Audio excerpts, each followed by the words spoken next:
December నెల చివరి వారం ఆంధ్రులకు అత్యంత ప్రీతిపాత్రమైన పవిత్రమైన ధనుర్మాసం తొలి రోజులు. అది ఆంధ్రదేశంలో గోదావరి గట్టున ఉన్న చిన్న పల్లెటూరు. ఎటు చూసినా పచ్చని పొలాలు, మధ్యగా పారే పంటకాలువలు, కాయలతో బరువుగా వంగి గోదావరి చల్లని ఒడిలో సేదతీరుతోన్న కొబ్బరి చెట్లు, చల్లగా పరిమళభరితంగా వీచే గాలి. కోనేటి ఒడ్డున ప్రశాంతమైన పరిసరాల్లో వెలసిన వేణుగోపాలస్వామి కోవెల.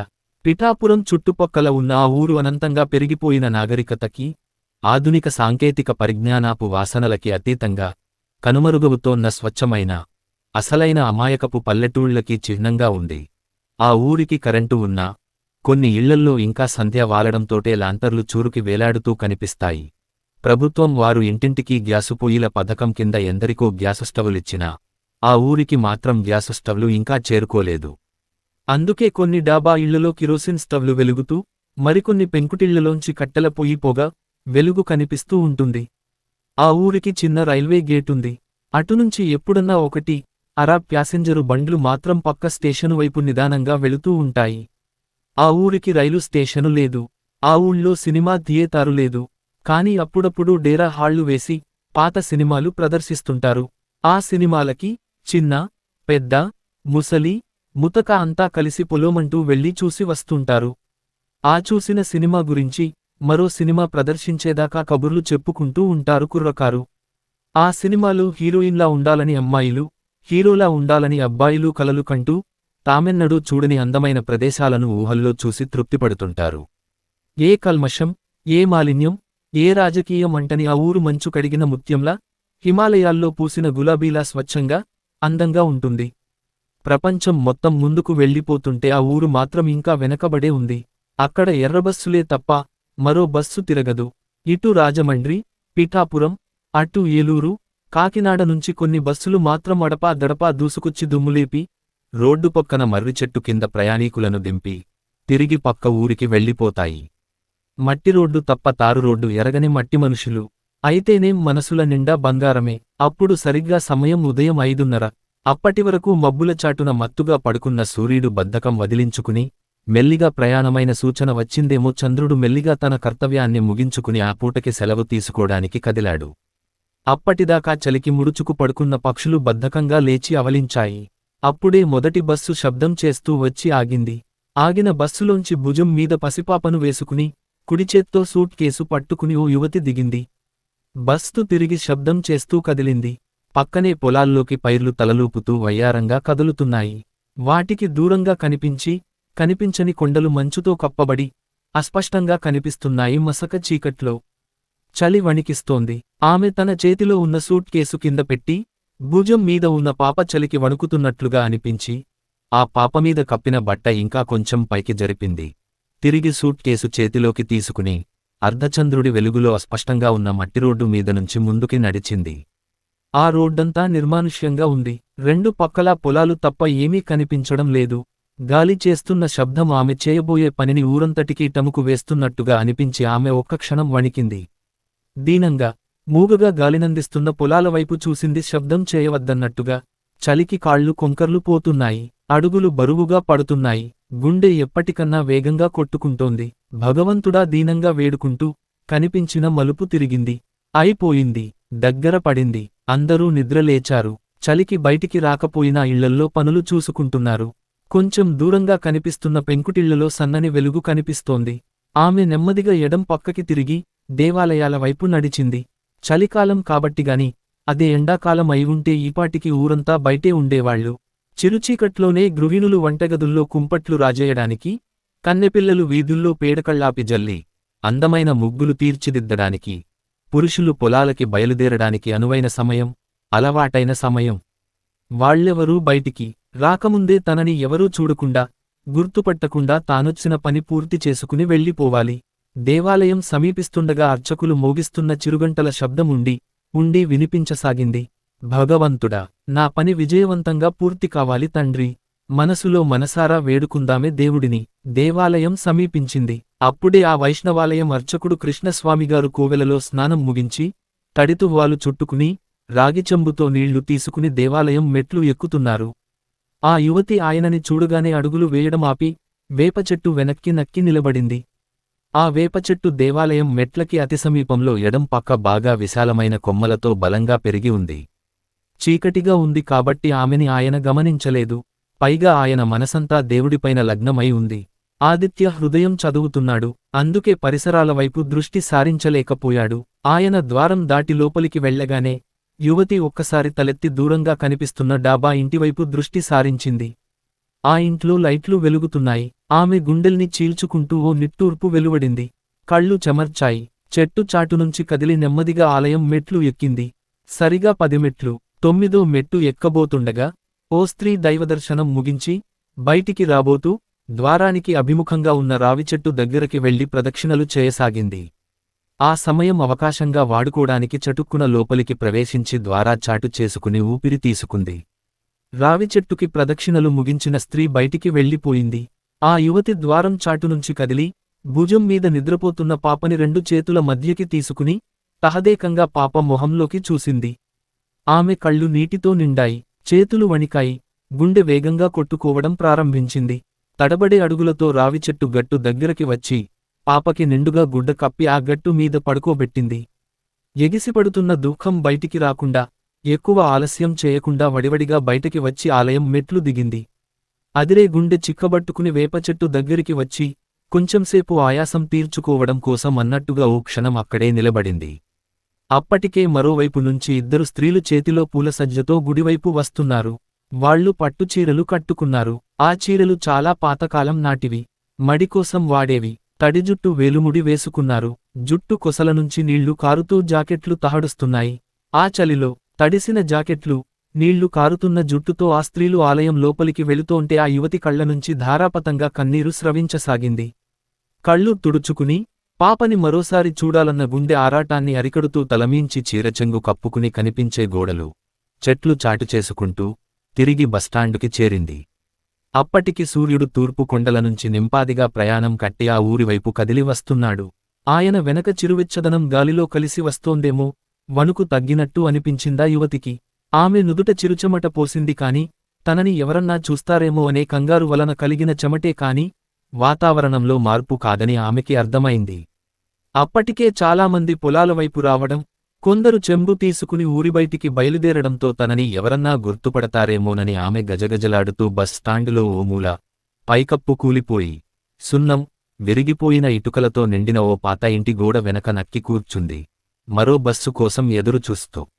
అప్పుడే తాయారమ్మ పూజ ముగించి నీళ్లు కారుతున్న పెద్ద జుట్టు వేలుముడి విప్పి జుట్టు చిక్కుల్లో డాగిన కుంకుడుకాయ తొక్కలు దులుపుతూ వీధివాకిట్లోకి వచ్చింది. నీలవేణి 13 చుక్కల ముగ్గు వేయడం ముగించి పాత చాటలో గొబ్బెమ్మలు తీసుకొస్తోంది. పెరట్లోంచి తాయారమ్మగారిని చూసి చిరునవ్వుతో అంది, పెద్దమ్మగారు, పూజ అయిందా? ప్రసాదం పెడతారా? ఇయాల అయ్యగారి పెసాదం పులిహోర, అమ్మగారి పెసాదం చక్కెర పొంగలా? అంది ముగ్గు మధ్యలో పసుపు, కుంకుమలు, బంతిపూలతో అలంకరించిన గొబ్బెమ్మలు పెడుతూ. తెల్లవారనీయవుటే ప్రసాదానికి. నవ్వుతూ వేళ్లతో జుట్టు చిక్కులు విడదీయసాగింది తాయారమ్మ.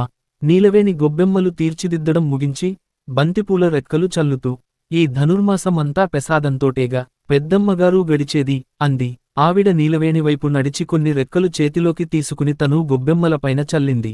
ఆడపిల్లలు లేక కొంతకాలం అసలు గొబ్బెమ్మలు పెట్టలేదే నీలవేణి.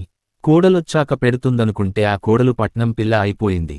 ఏడాది అవుతోంది కొడుకు, కోడలు ఇక్కడికొచ్చి ఎన్నిసార్లు రమ్మని ఉత్తరాలు రాసినా సెలవు దొరకడం లేదమ్మా అంటూ రావడమే లేదు. ఏవిటో ఉన్న ఒక్క కొడుకు, కోడలు దూరంగా ఉంటుంటే మనసుకేం శాంతిగా లేదే. ఈ వయసులో మాకు తోడుగా ఉండమనే కాబోలు ఆ విష్ణుమూర్తి దయతలచి నిన్ను పంపించాడు. మళ్ళీ మా లోగిలి కళకళ్లాడుతోంది అన్నదావిడ. నీలవేణి చాట అరుగుమీద పెట్టి పక్కన ఉన్న సిమెంటు తొట్టిలోంచి నీళ్లు తీసుకుని చేయి కడుక్కుంది. నడుం చుట్టూ దోపిన ఓణి తీసుకుని చెంగుతో చేయి తుడుచుకుంటూ వచ్చి తాయారమ్మ చేతిలోంచి ఆవిడ జుట్టు అందుకుని వెనక్కేసి మృదువుగా చిక్కులు తీస్తూ అంది, కులం, గోత్రం లేని ఈ అనాథని సొంతబిడ్డలా ఆదరించే తల్లి ఎవరుంటారు పెద్దమ్మ? మీరు ఆదరించారు కాబట్టి ఊరంతా ఆదరిస్తోంది. లేకపోతే నాకు గోదారితల్లేగా గతి. అంతమాటనకే నీలవేణి, ఎక్కడినుంచి వచ్చావో ఊరికే ఆడబడుచువి అయ్యావు. అంతా నీ మంచితనం తల్లి. నీలో మంచితనం, అణకువ లేకపోయి ఉంటే నిన్ను ఎవరాదరించేవాళ్ళీ? పల్లెటూళ్ళో అయినా మన ఊళ్ళో ఏమున్నా లేకపోయినా మానవత్వం మాత్రం పుష్కలంగా ఉంది.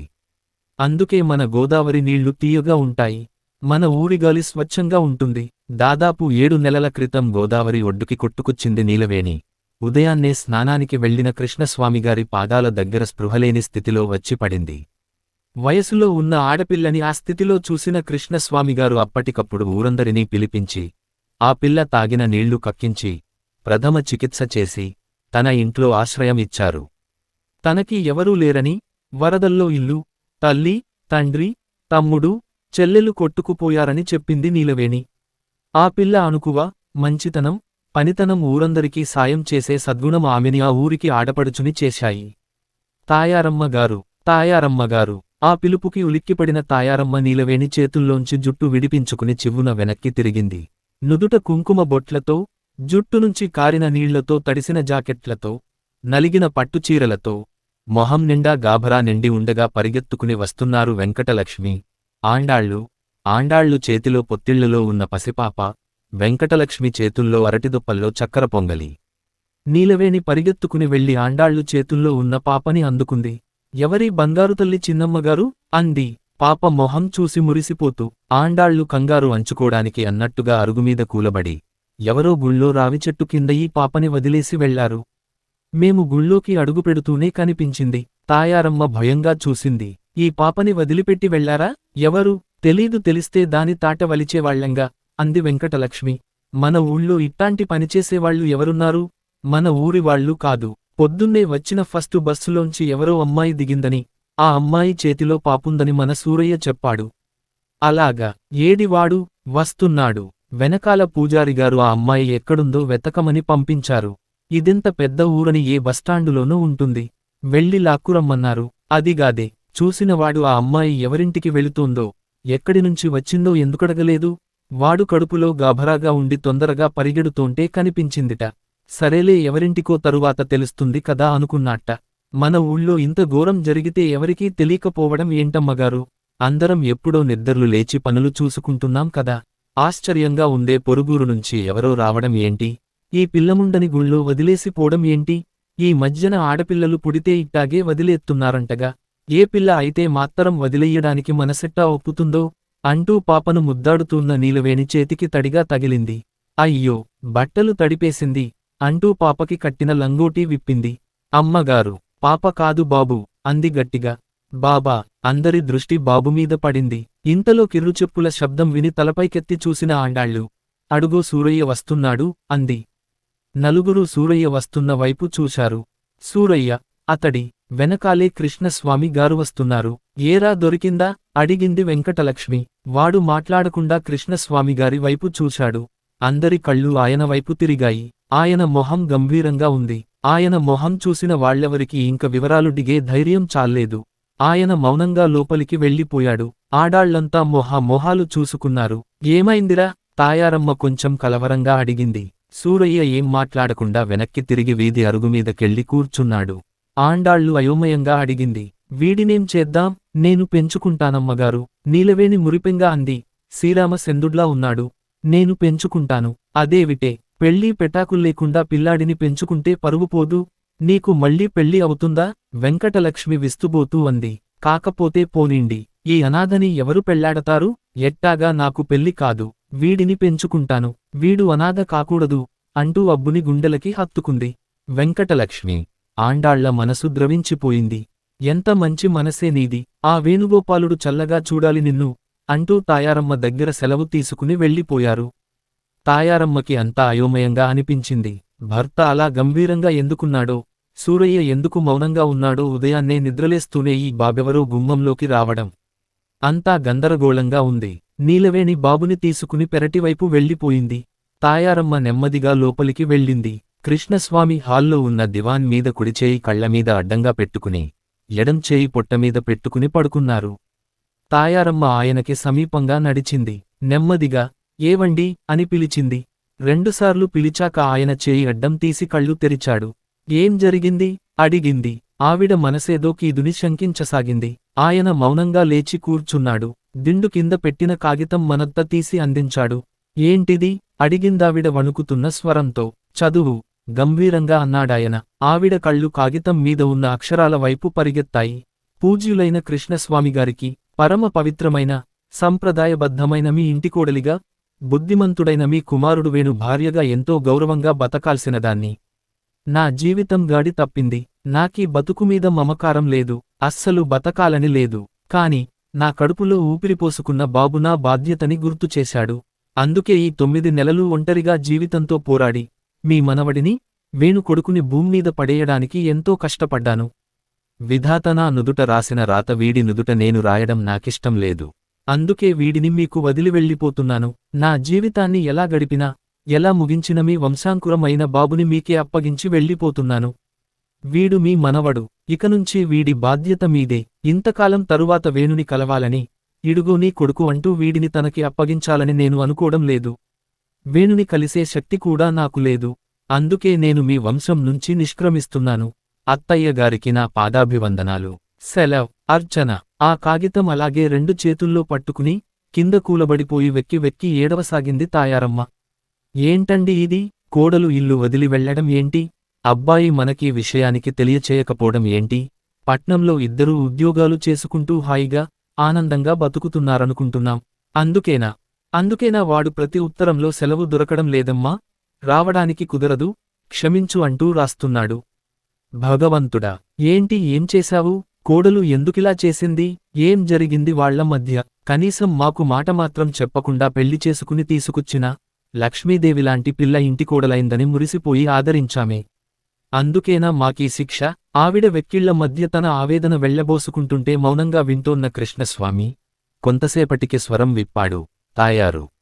ఆయన స్వరం గంభీరంగా పలికింది. నెమ్మదించు, కర్తవ్యం ఆలోచించు. తరతరాలుగా ఈ ఊళ్ళో మనం కాపాడుకుంటూ వస్తోన్న పరువు, ప్రతిష్టలు ఈ పసివాడి రాకతో మంటగలిసిపోకుండా, అలాగని ఈ పసివాడికి మన వలన అన్యాయం జరగకుండా ఏం చేయాలో, ఎలా చేయాలో ఆలోచించు. నేను ఈ రోజే హైదరాబాదు వెడతాను. అబ్బాయిని కలుస్తాను. అసలేం జరిగిందో, అమ్మాయి ఇల్లొదిలి ఎందుకు వెళ్ళిందో, వాడు మనకి విషయానికి తెలియచేయకుండా ఒక్కడే కుమిలిపోవడానికి కారణం ఏమిటో అంతా తెలుసుకుని వస్తాను. ఆ పసివాడి గురించి ఈ ఊరి జనానికి, మన బంధువులకు తెలియకుండా జాగ్రత్త పడే బాధ్యత నీది. ఈ విషయానికి నీకు, నాకు, సూరయ్యకి తప్ప ఇంకెవరికీ తెలియకూడదు అంటూ ఆవిడ చేతిలో ఉన్న కాగితం పరపరా చింపి మూలకి విసిరేసి, దివాన్ మీద నుంచి లేచి మరోసారి స్నానం చేయడానికి పెరట్లో ఉన్న నుయ్యి దగ్గరకు నడిచాడు. తాయారమ్మ మాత్రం ఒంట్లోని శక్తంతా హరించుకుపోయినట్టు నిస్తేజంగా అలా పడి ఉండి నిశ్శబ్దంగా కన్నీరు కార్చసాగింది. ఏలూరు వెడుతోన్న బస్సులో కూలబడింది అర్చన. అప్పటిదాకా ఉగ్గుబట్టుకున్న ప్రాణం కొంచెం తెరిపిన పడింది. ఎవరూ తనని చూడకూడదనుకుంది. అందుకోసం ఎంతో సాహసం చేసింది. కాని సూరయ్య చూడనే చూశాడు. సూరయ్య చూశాడంటే తప్పకుండా పెద్దవాళ్ళిద్దరికీ తను వచ్చి వెళ్ళినట్టు తెలుస్తుంది. ఆపాదమస్తకం వణికింది. కొంపదీసి సూరయ్య ఈ బస్సు వెనకాల మరో బస్సు పట్టుకుని రావడం లేదు కదా. అమ్మాయిగారు అంటూ సూరయ్య పిలిచిన పిలుపు చెవుల్లో ప్రతిధ్వనిస్తోంది. భయంతో వణికిపోతోంది. సూరయ్య చూశాడు. కేవలం అత్తగారికి, మావగారికి మాత్రమే తెలియాలి అనుకున్న రహస్యం ఊళ్ళో అందరికీ తెలిసిపోతుంది ఎలా? ఇప్పుడెలా? ఆ ఊళ్ళో వాళ్ళిద్దరూ ఎలా తలెత్తుకు తిరగలరు? వైష్ణవాలయం పూజారి కృష్ణస్వామిగారంటే ఊరివారందరికీ ఎంతో గౌరవం, మరెంతో అభిమానం. పవిత్రతకు, పరమనిష్టకు మారుపేరైన కృష్ణస్వామిగారు ఇవాళ తన వలన ఎంతటి అవమానాన్ని ఎదుర్కోవాలో కదా. కృష్ణస్వామిగారి కోడలు, పిల్లవాడిని కని ఊళ్ళో వదిలేసిపోయింది అని ఈపాటికి ఊరంతా గుప్పుమని ఉంటుంది. చచ్చిపోయిందనుకున్న కోడలు తిరిగి రావడం ఏంటి? పిల్లవాడిని వదిలేయడం ఏమిటి? ఇంతకాలం ఎక్కడ తిరిగిందో, ఆ దిక్కుమాలిన పిల్లాడిని ఎవరికి కన్నదో? అర్చన నిలువునా వణికిపోయింది. తప్పకుండా జనమంతా తనని అసహ్యించుకుంటారు. మావగారిని, అత్తగారిని ప్రశ్నల బాణాలతో గుచ్చిగుచ్చి చంపుతారు. వాళ్లని చూసి నవ్వుతారు. అబ్బాయి ఎంత గొప్ప కోడలు అని హేళన చేస్తారు. ఉన్నతమైన కుటుంబానికి కోడలైన తాను వాళ్లకెలాంటి స్థితి తెచ్చిపెట్టింది? ఇదేనా వాళ్లు తనకు చేసిన ఉపకారానికి, తన పట్ల చూపిన ఔదార్యానికి తను చేసే ప్రత్యుపకారం? ఇదేనా చూపవలసిన కృతజ్ఞత? అర్చనకి దుఃఖం ఎగదన్నుకు వస్తోంది. మనసంతా వేదనతో నిండిపోయింది. తను పొరపాటు చేసిందా? ఖచ్చితంగా ఇది పొరపాటే. కాని చేయక తప్పలేదు. పాపం పెద్దవాళ్లు, కొడుకు తమని సంప్రదించకుండా, తమతో ఒక్కమాట కూడా చెప్పకుండా పెళ్లి చేసుకుని నేరుగా వాళ్ల ఆశీర్వాదం కోసం తీసుకెళ్లినా ఏమాత్రం కోపం తెచ్చుకోకుండా తనని ఎంతో ఆదరించారు. బాగా చదువుకుని ఉన్నత స్థానానికి ఎదుగుతాడని ఆశలు పెట్టుకున్న కొడుకు, చదువు అర్ధాంతరంగా ఆపేసి హఠాత్తుగా పెళ్లి చేసుకుని వస్తే ఆవేశపడి అల్లరి చేయకుండా ఎంతో సంస్కారంతో తనని ఇంటికోడలిగా స్వీకరించారు. నిష్కల్షమైన ప్రేమ, ఆప్యాయతని అందించారు. అలాంటి అత్తగారిని, మావగారిని వంచింది వాళ్ల స్వచ్ఛమైన ప్రేమని కాలదన్ని. ఛీ! అర్చనకి తనమీద తనకే కోపం వచ్చింది. ఎందుకెళ్ళావు అర్చన? ఏం సాధించావు? అంతరాత్మ నిలబెట్టి ప్రశ్నించినట్టు అనిపించింది. అర్చన కళ్లనుంచి కన్నీళ్లు చెంపలమీదకి జారాయి. నెమ్మదిగా చీరచెంగుతో కళ్ళు తుడుచుకుంది. పల్చగా పరుచుకుంటున్న వెలుగురేఖల మధ్య చల్లని ప్రభాతవేళ మంచి పనులు చెయ్యమంటారు పెద్దలు. తనేం చేసింది? దారుణం చేసింది. ఇంకా కళ్ళు కూడా తెరవని పసివాడిని, తన పేగు తెంచుకు పుట్టిన అమాయకుడిని అనాథలా వదిలేసి వచ్చింది. మావయ్యగారు బాబుని స్వీకరించారా? అక్కున చేర్చుకుని ఆదరిస్తారా? నిజంగా వాళ్లబ్బాయి రక్తమేనని, వాళ్ల వంశాంకురమే అని నమ్ముతారా? అక్రమ సంతానంగా భావించి బాబుని ఏ అనాథాశ్రమంలోనో వదిలిపెడతారా? తానలాంటిది కాదని వాళ్లని నమ్మించేదెలా? అనాథ. నో, బాబు అనాథ కాకూడదు. అర్చనకి వెంటనే బస్సు దిగేయాలనిపించింది. బస్సు చాలా వేగంగా వెళుతోంది. దారి అస్తవ్యస్తంగా ఉన్నా ఎగుడు దిగుళ్లను దాటుకుంటూ ఎత్తి ఎత్తివేస్తూ వేగంగా వెడుతోంది. ఎలాగోలా ప్రయాణీకులను గమ్యం చేర్చడమే నా లక్ష్యం అన్నట్టుగా డ్రైవర్ పరుగులు పెట్టిస్తున్నాడు బస్సుని. లాభం లేదు, వెళ్లలేదు. ఆ ఇంటి ద్వారాలు శాశ్వతంగా మూసుకుని పోయి ఉంటాయి.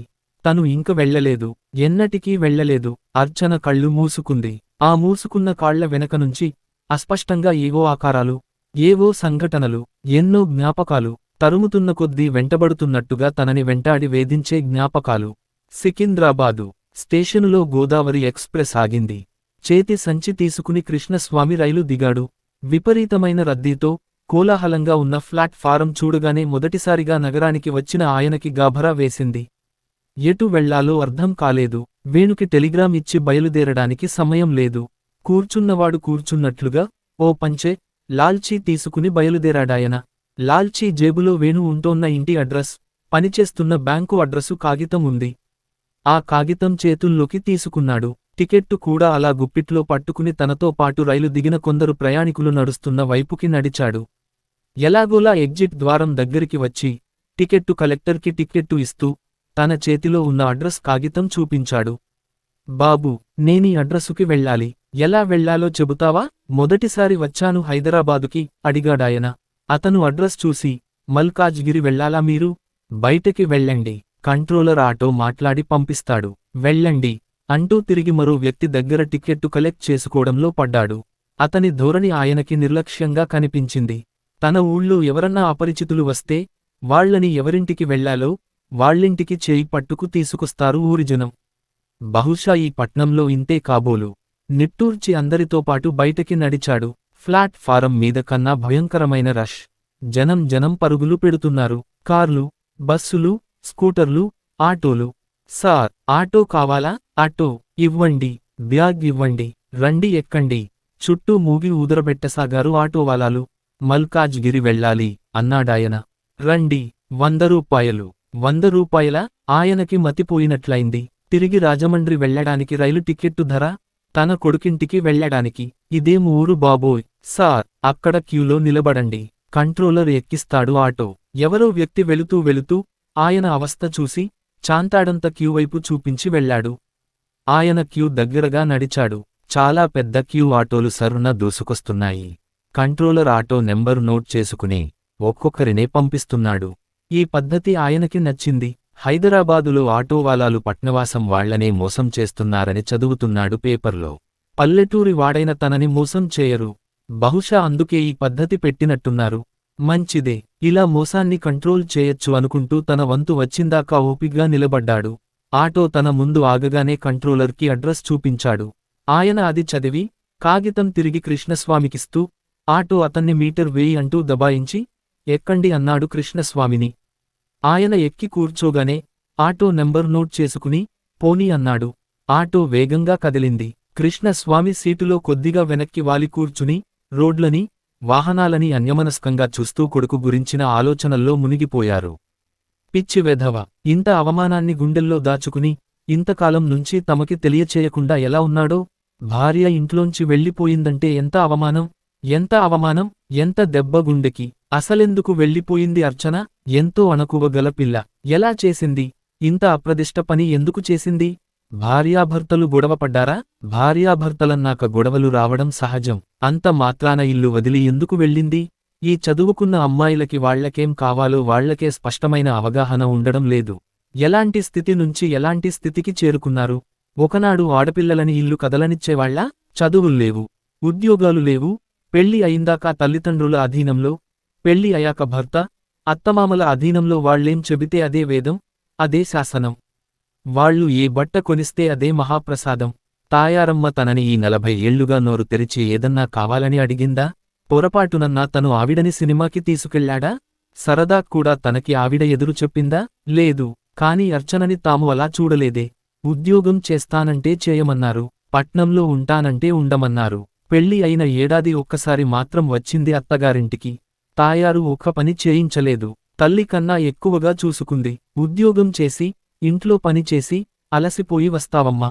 ఉన్న 4 రోజులు నీకెందుకీ చాకిరీ అంటూ కూర్చున్న దగ్గరకే అన్నీ అమర్చేది. అయినా వినకుండా చేతనైన సాయం చేస్తూ అత్తగారికి నోట్లో నాలికలా మసులుకుంది. అర్చన ఇలాంటి పని చేయగలదని అసలెన్నడైనా ఊహించారా? ఇద్దరూ ప్రేమించి పెళ్లి చేసుకున్నారంటే సరే అన్నారు. అనుకోని పరిస్థితుల్లో మీకు చెప్పలేకపోయాం నాన్నగారు అంటే వయసు వేడిలో తొందరపడ్డారు కాబోలని సర్ది చెప్పుకున్నారు. కాని భగవంతుడా, ఏం చేయబోతున్నావు నా కొడుకు భవిష్యత్తుని? అర్చన ఇల్లు విడిచిపోయిందన్న విషయానికి మాట మాత్రం చెప్పకుండా ఎంత గోప్యంగా ఉంచాడు వేణు. ఎందుకు రహస్యంగా ఉంచాల్సి వచ్చింది? ఆమె అలా వెళ్ళిపోవడానికి కారణం వేణా? అర్చనే క్షణికావేశంలో వెళ్ళిపోయిందా? క్షణికావేశం అయితే ఈపాటికి ఎప్పుడో వాళ్ళిద్దరూ తిరిగి కలుసుకోవాల్సింది. కాని కలుసుకోలేదు. పైగా ఇప్పుడు ఓ పిల్లవాడి తల్లిగా వచ్చి ఆ పసివాడిని తన లోగిట్లో వదిలి వెళ్ళిపోయింది. ఎక్కడికెళ్ళింది? ఆలోచనలతో మెదడు పగిలిపోతున్నట్టుగా ఉంది కృష్ణస్వామికి. ఎంత పిలిచినా పలకలేదయ్యగారు. ఏలూరెళ్లే బస్సు ఎక్కినారు. 6 ముమ్మాటికి మన కోడలుగరే అన్నాడు సూరయ్య. అదే ఇంకే ఆడపిల్లను అయి ఉంటే సూరయ్యని ఏలూరుకి వెంటనే పంపించేవాడు తను. కాని పసివాడిని నిర్దయగా వదిలి వెళ్ళింది తన కోడలిని తెలిసాక మెదడు మొద్దుబారిపోయింది.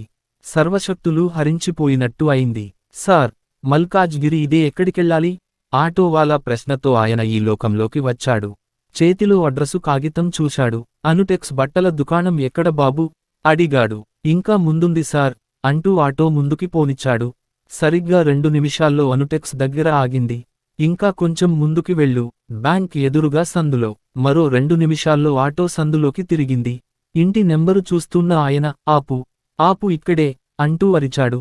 ఆటో మీటరు చూసి డబ్బులు ఇచ్చి బ్యాగు చేతిలోకి తీసుకుని గేటు తోసి లోపలికి నడిచాడు.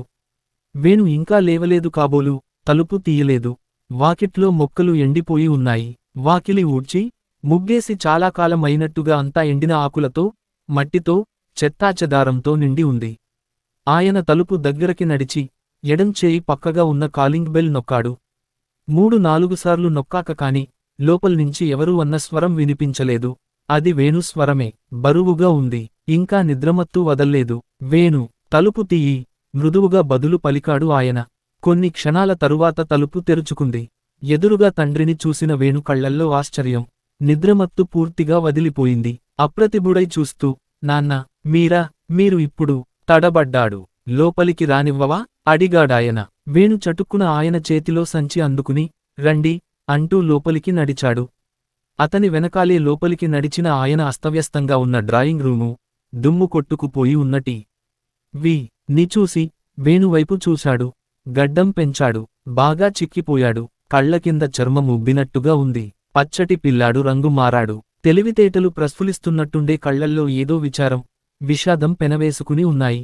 ఆయన చూపులు తట్టుకోలేని వాడిలా చూపు తిప్పుకుని, రండి నాన్న, అదిగో బాత్రూం, మొహం కడుక్కోండి, వేడి నీళ్లు పెడతాను, స్నానం చేద్దురుగాని అంటూ చేతిలో సంచి అక్కడే ఉన్న అలమరలో పెట్టాడు. అతని నోటినుంచి చాలా వికారమైన వాసన కృష్ణస్వామికి కడుపులో తిప్పినట్టు అయింది. తెల్లవారకుండానే గోదారమ్మ ఒడిలో స్నానమాచరించి ఆ విష్ణుమూర్తికి అగరబత్తులు ధూపం వేసి కర్పూరహారతులిచ్చి చామంతులు, గులాబులు, మల్లెలు, విరజాజులు, సంపెంగలతో పూజిస్తూ ఆ పరిమళాల మధ్య కాలం గడిపే ఆయన వేణు నోట్లోనుంచి వచ్చిన వాసనకి తట్టుకోలేకపోయాడు. కోడలేది? అడిగాడు తడబడిన స్వరం అదుపులోకి తెచ్చుకుంటూ.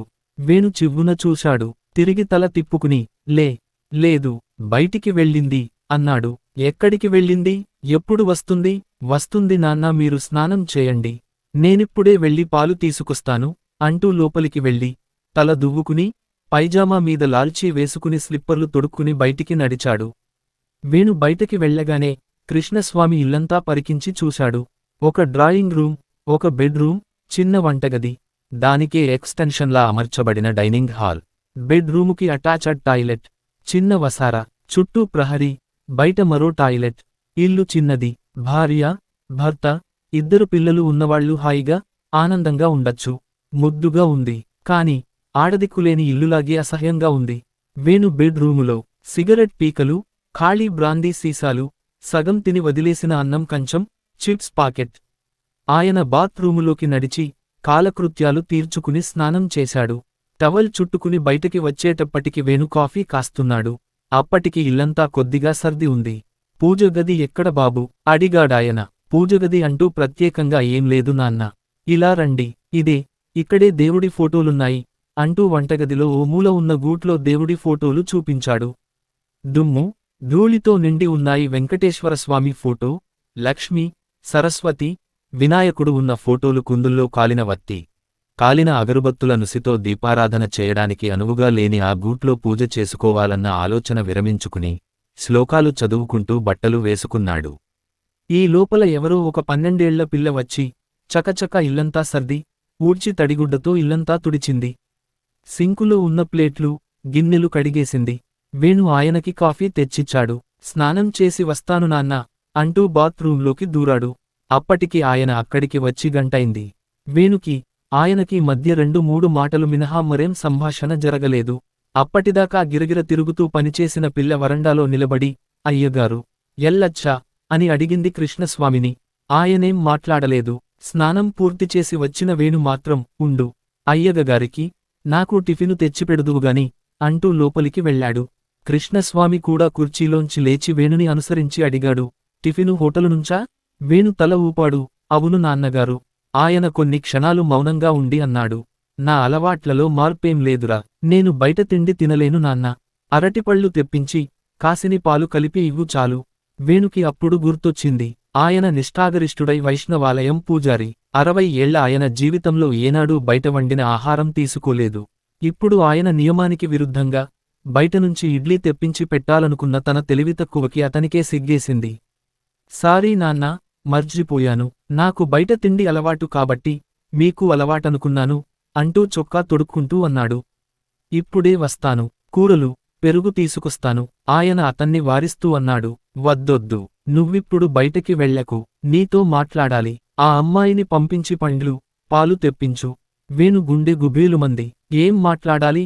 తండ్రిని గుమ్మంలో చూడగానే సగం గుండె జారిపోయింది. ఇప్పుడు పూర్తిగా ప్రాణం పోతున్నట్టుగా ఉంది. భయం వేస్తోంది. అర్చన ఏది అనడిగితే ఏం చెప్పాలి? అర్చన వెళ్ళిపోయింది. వెళ్ళి ఏం చేస్తోందో, ఎక్కడుందో, అసలు బతికుందో లేదో? భగవంతుడా, ఇంతకాలం ఈ ప్రశ్న ఎదుర్కోవాల్సి వస్తుందని అమ్మా, నాన్న కంట పడకుండా తప్పించుకుంటున్నాను. ఇప్పుడేం చెప్పను? ఈయనడిగే ప్రశ్నల ధాటినుంచి నన్ను రక్షించు తండ్రి. వేణు గుబగుబలాడుతున్న గుండెని చిక్కబట్టుకుని తనని తాను అదుపు చేసుకుంటూ వరండాలోకి వెళ్లి పనిపిల్ల చేతికి 20 రూపాయలు ఇచ్చాడు. వెళ్ళి అరటిపళ్ళు కొనుక్కురా. ఎన్నండి? అడిగింది. డజను తీసుకురా. వేణు వంట గదిలోకి వెళ్లి పాలు వెచ్చబెట్టి గ్లాసులో పోశాడు. పంచదార వేసి స్పూన్తో నెమ్మదిగా కలుపుతూ అడుగులో అడుగు వేసుకుంటూ గదిలోకి నడిచాడు. కృష్ణస్వామి 2 చేతులూ ఒడిలో చాపుకుని కుర్చీలో కొంచెం ముందుకి వంగి నేల చూపులు చూస్తూ ఏదో దీర్ఘంగా ఆలోచిస్తున్నాడు. వేణు ఆయన దగ్గరగా నడిచి వణుకుతున్న చేతులతో పాలగ్లాసు అందించాడు. అతని చేతులు కంపించడం ఆయన దృష్టిలో పడింది. నెమ్మదిగా గ్లాసు అందుకని, కూర్చో వేణు అన్నాడు. వేణుకెందుకో భయం వేసింది. నాన్న ఎందుకలా ఉన్నారు? అసలు ఇంత సడన్గా ఎలా వచ్చారు? ఇంతకు ముందెప్పుడు హైదరాబాదు రాని మనిషి ఎలా వచ్చారు? ఈయన లేకపోతే గుడి తలుపులు కూడా తీయరే. పైగా ఇది ధనుర్మాసం. ఎలా వచ్చారు? కొడుకు, కోడలి దగ్గరకి వచ్చానన్న ఆనందం కాని, ఉత్సాహం కాని లేదీయనలో. వస్తూనే అమ్మాయేది అంటూ చాలా పొడిగా ప్రశ్నించారు. ఎక్కడికెళ్ళిందన్న ఆరాటం కాని, కుతూహలం కాని కనిపించలేదు. చాలా మామూలుగా, నిర్వికారంగా అడిగారు. ఏదో జరిగింది. ఏం జరిగి ఉంటుంది? నాన్నకి అర్చన ఇంట్లోంచి వెళ్ళిపోయిందని తెలిసిపోయిందా? వేణు, అర్చన వచ్చింది. వేణు పక్కన బాంబు పడ్డట్టుగా అదిరిపడ్డాడు. విహ్వలంగా చూశాడు తండ్రివైపు. ఆ, అర్చన వచ్చిందా? ఎక్కడికి? ఎప్పుడు? ఆయన తలెత్తి సూటిగా కొడుకువైపు చూస్తూ అమ్ముల పొదిలో దాచిన బాణాలు ఒక్కొక్కటే సంధిస్తున్నవాడిలా అన్నాడు. అర్చన మన ఊరుకి వచ్చింది నిన్న తెల్లవారుజామున, బాబుని తీసుకొచ్చి గుడిమెట్ల మీద వదిలిపెట్టి తిరిగి వెంటనే వెళ్ళిపోయింది. మాకెవరికీ కనిపించకుండా వెళ్ళిపోయింది. వేణు తెల్లబోయి చూస్తూ వింటున్నాడు. బాబుని? ఎవరి బాబుని? అయోమయంగా అడిగాడు. నీ కొడుకుని. నో, గట్టిగా అరిచాడు. నో, నా కొడుకా? అలా జరగడానికి వీల్లేదు. అసలా అవకాశమే లేదు. ఈసారి ఆయన తెల్లబోయి చూశాడు. అంటే ఏంటిరా నువ్వనేది? వాడు నీ కొడుకు కాదా? కాదు నాన్న, ఎంతమాత్రం కాదు. నా కొడుకసలు కాదు. ఆ అవకాశం లేదు. అదేంటి? అర్చన నీ భార్య కావచ్చు, కాని మా మధ్య ఆ సంబంధమే లేదు. ఆ అన్యోన్యత, ఆ ప్రేమ ఏవీ లేవు. అర్చన నాతో బలవంతంగా బతికింది అదీ కొంతకాలం. నిజం నాన్న, కేవలం 9 నెలలు అంతే. నా నుంచి పారిపోయింది. ఆమె మనసులో నాకు చోటు లేదు. నేనంటే ఆమెకిష్టం లేదు. అందుకే నన్ను విడిచి వెళ్ళిపోయింది. ఏడాది కావస్తోంది. అవును నాన్న, అర్చన నన్ను వదిలిపెట్టి వెళ్ళిపోయింది. వేణు 2 చేతుల్లో మొహం దాచుకుని మోకాళ్ల మీద వంగాడు. ఎక్కడికెళ్ళింది? నాకు తెలియదు నాన్న, నాకేం తెలియదు. నన్నేం అడక్కండి. వేణు స్వరంలోని వేదన ఆయన గుండెల్ని పిండేసినట్టుగా అనిపించింది. ఆప్యాయంగా కొడుకు తలమీద చెయ్యి వేసి జుట్టు సవరిస్తూ అన్నాడాయన. ఏం జరిగిందిరా? మీ ఇద్దరి మధ్య ఏదన్నా గొడవైందా? సంసారం అన్నాక గొడవలు మామూలు నాన్నా, దానికోసం. వేణు చివ్వున తలెత్తి చూశాడు. అతని కళ్ళు ఎర్రగా ఉన్నాయి. నాన్నా, మీకు తెలియదు, అర్చన నాకు లోకం కోసమే భార్య. అవును, కేవలం లోకం దృష్టిలో మాత్రమే నా భార్య. నాన్న, మా ఇద్దరి మధ్య ఏం సంబంధం లేదు. తనెక్కడికి వెళ్ళిందో, ఎందుకెళ్ళిందో నాకేం తెలియదు. అయోమయంగా చూశాడాయన. ఏమైంది? వేణుకేమైంది? అర్చన ఎందుకు వెళ్ళింది? ప్రేమించి పెళ్లి చేసుకున్నారే, ఎందుకు వాళ్ల మధ్య గొడవ అయింది? అది ఇంత తీవ్రరూపం దాల్చిందాకా పెద్దవాళ్లైన తన భార్యకి ఎందుకు చెప్పలేదు? ఆయనకి ఆలోచిస్తుంటే శరీరం తీవ్రంగా కంపించసాగింది. కొడుకు కాపురం మున్నాళ్ల ముచ్చటైందా? ఒక్కగానొక్క కొడుకు కలెక్టర్ కావాలని పట్నం పంపించి చదివించారు. ఎంతో బాగా చదువుతూ తమ ఆశలు తీరుస్తాడనుకున్న కొడుకు డిగ్రీ పూర్తి కాగానే బ్యాంకు పరీక్షలు రాయడం, బ్యాంకులో ఉద్యోగం సంపాదించుకుని అర్చనని భార్యగా స్వీకరించి ఆశీర్వాదం కోసం వచ్చిన రోజు నిర్ఘాంతపోయారే గాని కొడుకుని ఏమీ అనలేకపోయారు.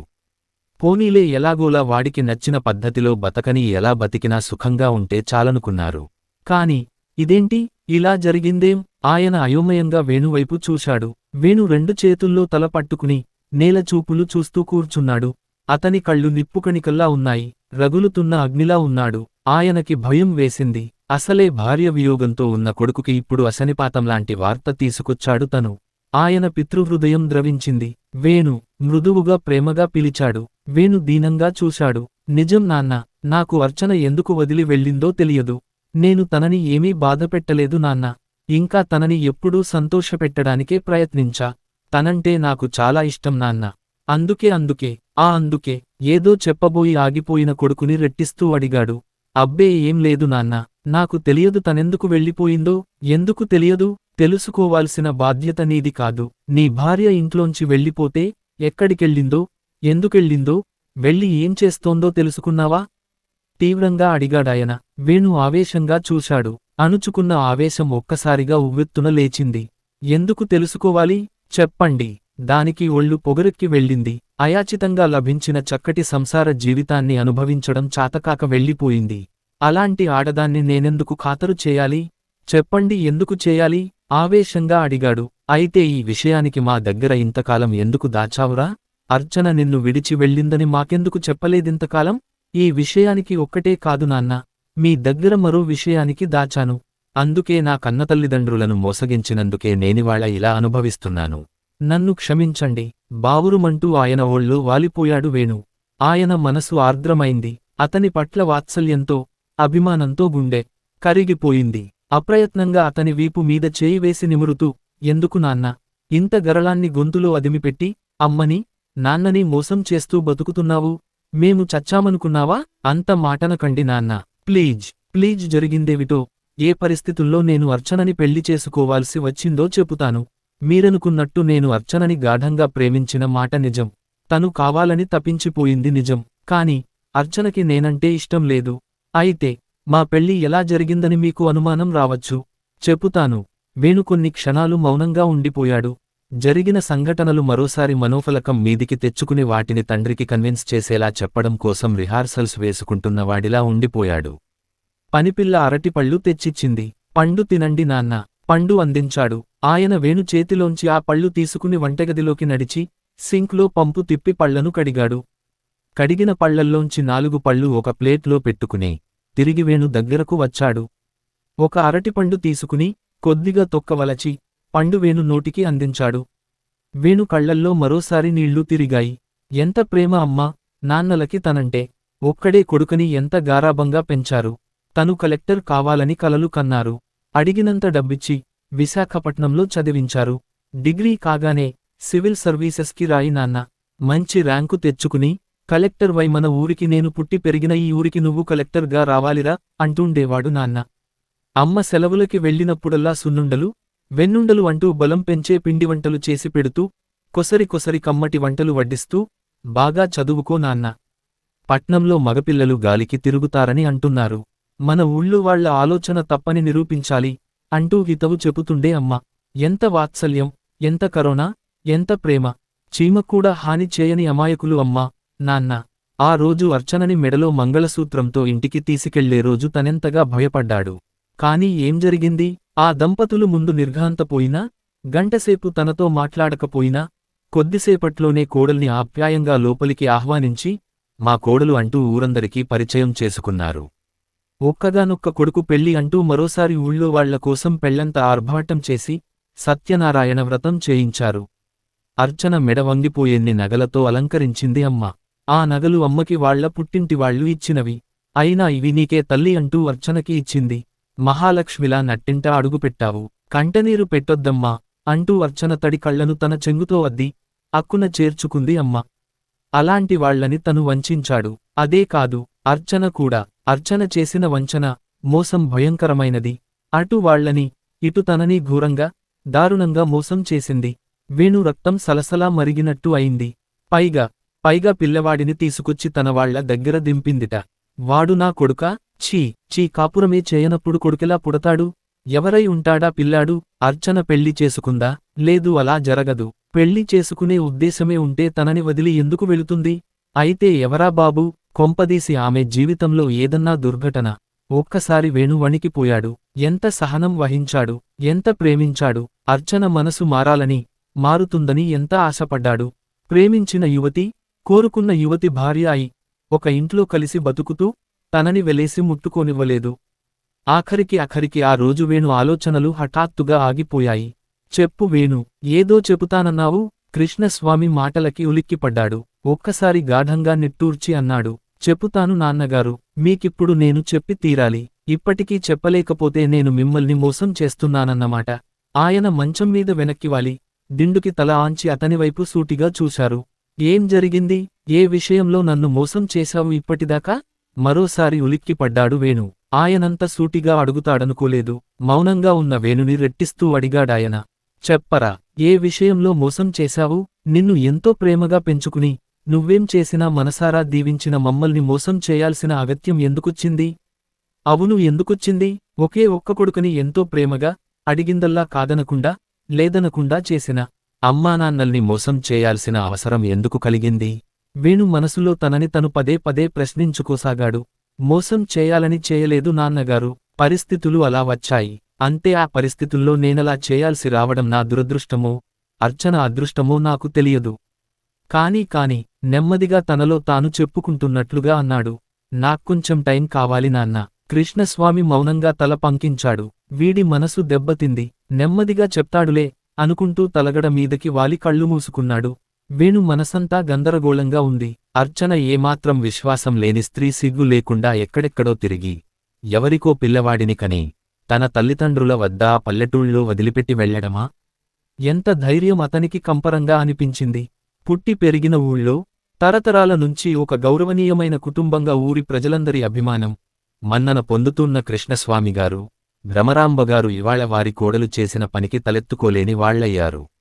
ఏ ఊళ్ళో అయితే మహారాజుల్లా తిరిగారో ఆ ఊళ్ళో ఇవాళ చేయని నేరానికి వాళ్ళిద్దరూ నేరస్తులుగా తిరగాలి. ఎంత ధైర్యం అర్చనకి! ఎవరికి కన్నబిడ్డనో తీసుకువచ్చి మీ మనవడు అని వదిలిపెట్టడానికి ఆమెకెంత ధైర్యం కావాలి! కాని కాని అలా ఎందుకు చెబుతుంది? అర్చన నిజంగా తను అనుకుంటున్నట్లు నీతి లేనిది కాదు. తను కోపంలో ఆమె తనకి చేసిన అన్యాయానికి రగిలిపోతూ అభాండాలు వేస్తున్నాడు కాని అర్చన సంగతి తనకి బాగా తెలుసు. ఆమెకి అసలు మగస్పర్శ్య ఇష్టం లేదు. ఎన్నోసార్లు తను తాకబోతే పాము మీద పడ్డట్టే చూసేది. పెళ్లంటేనే అసహ్యం అన్న అర్చన ఎవరికో పిల్లాణ్ణి కంటుందా? ఓ గాడ్, ఏంటి? ఏం జరుగుతోంది? ఇప్పటిదాకా జరిగిన ఘోరాలు చాల్లేదా? భగవంతుడు ఇంకా తన జీవితంతో ఆడుకోవాలని అనుకుంటున్నాడా? ఒకవేళ బాబు నిజంగా నో, ఎలా సాధ్యం? ఎందుకు సాధ్యం కాకూడదు? నువ్వు ఆవేశంలో చేసిన పని ఆమెకి శాపంగా మారిందేమో. ఆ శాపాన్ని నీకే కానుకగా ఇచ్చిందేమో. అంతరాత్మ నిలదీసినట్టు అనిపించింది. వేణుకి ఒళ్లంతా చెమటలు పట్టాయి. మెదడు ఆలోచనలతో వేడెక్కిపోయింది. తండ్రివైపు పిచ్చి చూపులు చూశాడు. బాగా అలసిపోయాడేమో. కృష్ణస్వామి నిద్రలోకి జారిపోయాడు. వేణు చివ్వున లేచి వాష్ బేసిన్ వైపు వెళ్లి చన్నీళ్లతో మొహం కడుక్కున్నాడు. అడ్డదిడ్డంగా తల దువ్వుకుని హాంగర్కున్న షర్ట్ తీసి తొడుక్కుని తలుపు వారగా వేసి బయటకి వచ్చి స్కూటర్ స్టార్ట్ చేశాడు. కొంచెం దూరంలో ఉన్న డాక్టర్ ప్రజ్ఞ దగ్గరకి స్కూటర్ పోనిచ్చాడు. డాక్టర్ ప్రజ్ఞ వేణు కొలీగ్కి అక్క. ఆవిడ గైనకాలజిస్టు. ఈ మధ్యే కోర్సు పూర్తి చేసి ప్రైవేటు ప్రాక్టీసు పెట్టింది. వేణు స్కూటర్ గేట్లో పార్క్ చేసి లోపలికి నడిచాడు. పైన ఇల్లు, కింద డిస్పెన్సరీ. అప్పటికి సమయం 12 అవుతోంది. ఒకరిద్దరు పేషెంట్స్ వరండాలో కూర్చుని ఉన్నారు. ఆయా డాక్టర్ గారి గుమ్మం దగ్గర కర్టెన్ పట్టుకుని మధ్య లోపలికి తొంగి చూస్తూ నిలబడి ఉంది. లోపల ఎవరో పేషెంట్ ఉన్నట్టున్నారు. వేణు కుర్చీలో కూర్చున్నాడు. మెడికల్ రిప్రజెంటివా? అడిగింది ఆయా. కాదన్నట్టు తల ఊపి పర్సనల్ అన్నాడు. ఇంతలో లోపల ఉన్న పేషెంట్ కూడా లోపలికి వెళ్ళొచ్చిందాకా ఓపిగ్గా కూర్చున్నాడు వేణు. ఆఖరి పేషెంట్ బయటకి వస్తోంటే ఆయా లోపలికి వెళ్ళింది. ఒక్క నిమిషంలో బయటికి వచ్చి వెళ్ళండి అంది వేణుని ఉద్దేశిస్తూ. వేణు కర్టెన్ తొలగించుకుని లోపలికి నడిచాడు. Hello Venu, come. ఏంటిలా వచ్చావు? హుషారుగా ఆహ్వానించింది డాక్టర్ ప్రజ్ఞ. వేణు సమాధానంగా చిన్నగా నవ్వి ఊరుకున్నాడు. టీ తాగుతావా? కాఫీనా? ఏం వద్దు, ఇప్పుడే అన్నీ అయ్యాయి. ఏం ఫర్వాలేదు, మరోసారి కానివ్వు. టీ చెప్పనా? ఐయామ్ టైర్డ్, టీ తాగాలి అంది బెల్ నొక్కుతూ. ఆయా లోపలికి రావడంతో వేణు సమాధానం కోసం చూడకుండా 2 టీ తెప్పించు అని చెప్పి ఆయా వెళ్ళిపోగానే ఏంటి విశేషాలు అనడిగింది. వేణు మౌనంగా ఆవిడ టేబుల్ మీద పేపర్ వెయిట్ తిప్పుతూ కూర్చున్నాడు. కొన్ని క్షణాలు అతని సమాధానం కోసం చూస్తూ కూర్చున్న ప్రజ్ఞ కొద్దిగా ముందుకు వంగి ఆప్యాయంగా అడిగింది. ఏంటి మౌనం? భోంచేస్తున్నావు? Anything wrong? వేణు సన్నగా నిట్టూర్చి తలెత్తి ఆవిడవైపు చూస్తూ ఒక్కసారితో గర్భం వచ్చే అవకాశం ఉందా అడిగాడు. ఆవిడ కళ్లల్లో ఆశ్చర్యం. వెంటనే పెదిమల మీద చిన్న చిరునవ్వు వెలిశాయి. ఆవిడకి అర్చన గురించి తెలుసు. వేణు జీవితంలోంచి అర్చన వెళ్ళిపోయిందని, వేణు అప్పట్నుంచి బాగా డిస్టర్బ్ అయి ఉన్నాడని అన్ని విషయాలు తెలుసు. వాళ్ళిద్దరిది అన్యోన్య దాంపత్యం కాదని కూడా తెలుసు. ఓసారి అర్చనని చెకప్కి కూడా తీసుకొచ్చాడు. అర్చనకి దాంపత్య జీవితం మీద ఎందుకు విరక్తి కలిగిందో, తనతో ఎందుకు ఎడమొహంగా ఉంటోందో, శారీరకంగా ఏం లోపమో తెలుసుకోవడానికి తీసుకొచ్చాడు. అర్చనకి శారీరకంగా ఏం లోపం లేదని, మానసికంగానే అని ఆవిడకి తెలిసిన ఆవిడ వేణుతో ఆ విషయానికి చెప్పలేదు. మరికొంత కాలం ప్రయత్నించు వేణు, ఆవిడకేం లోపం లేదు, she is quiet all right అని చెప్పి పంపించింది. వేణు ప్రశ్నతో ప్రజ్ఞ ఉలిక్కిపడింది. కలిసిన ఎన్నాళ్లకి గర్భం వస్తుంది? ఎందుకు అడుగుతున్నావు? ఎవరితోనన్నా కమిట్ అయ్యావా? ఈజ్ షీ క్యారీయింగ్ అడిగింది. మగవాడు భార్య లేకుండా ఎంతకాలం ఉంటాడు? వేణు ఏదో పొరపాటు చేసి ఉంటాడు. అయితే ఏం మ్యారేజ్ చేసుకోవచ్చుగా, వెళ్ళిపోయిన భార్య కోసం ఎందుకు నిరీక్షణ అనిపించిందావిడకి. నో కంగారుగా అన్నాడు వేణు. అలాంటిదేం లేదు కానీ అర్చన వెళ్ళిపోయిన ఏడాదికి తిరిగి వచ్చి బాబుని నాన్నగారి దగ్గర వదిలి వెళ్ళిందిట. వాట్? అర్చన బాబుని హౌ ఇట్ ఈజ్ పాజిబుల్? అదే నాకు అర్థం కావడం లేదు. మ్యారేజ్ చేసుకుందేమో. అలా అయితే తన కొడుకుని నాన్నగారి దగ్గర ఎందుకు వదులుతుంది? Of course. ఆవిడ ఆలోచనలో పడింది. ఎవరి బాబు అడిగింది. నా బాబని చెప్పిందిట. ఓ గాడ్ వేణు, ఇలా ముక్కలుగా కాక కొంచెం వివరంగా చెబుతావా? నాకు మతిపోతోంది అంది. ఇంతలో ఆయా టీ తీసుకురావడంతో ఇద్దరూ నిశ్శబ్దంగా అయ్యారు. టీ తాగుతూ తనకి కృష్ణస్వామిగారు చెప్పిందంత క్లుప్తంగా చెప్పి అన్నాడు. నాతో కాపురమే చేయలేదు. నాకు బాబు ఎక్కడినుంచి వస్తాడు? అడిగాడు సూటిగా. అసలు మీ ఇద్దరూ ఎప్పుడూ కలవలేదా? దాదాపు ఏడాది కలిసి బతికారుగా. లేదు కాని ఒకరోజు ఏం జరిగింది? వేణుకి ప్రజ్ఞ అలా సూటిగా అడుగుతుంటే కొంచెం జంకు కలిగింది. నేను తప్పు చేశాను, అలా చేయకుండా ఉండాల్సింది. ప్రజ్ఞకి ఆ సంఘటన గురించి ఎలా చెప్పాలి? అతని మౌనం భంగం చేస్తూ మళ్ళీ అడిగింది ఆవిడ. ఏం జరిగింది చెప్పు, సందేహించకు. ప్రజ్ఞ అతడివైపు సూటిగా చూస్తూ కూర్చుంది. అతని కళ్లముందు ఆనాటి సంఘటన కదిలింది. ఆ రోజు చక్రవర్తి కొడుకు బారసాల. చక్రవర్తి వెళ్లి 3వ నెల బాబుని, మాధవిని పుట్టింటినుంచి తీసుకొచ్చాడు. వారం రోజుల తరువాత బ్యాంకులో వేణుని కలిశాడు. వేణు, రేపు బాబు బారసాల, పేరు పెడుతున్నాం. అర్చనని తీసుకుని రేపు ఉదయం ఇంటికి వచ్చేయి. ఆదివారమేగా, అలాగే అర్చనని పేరేదన్నా సెలెక్ట్ చేయమని చెప్పు.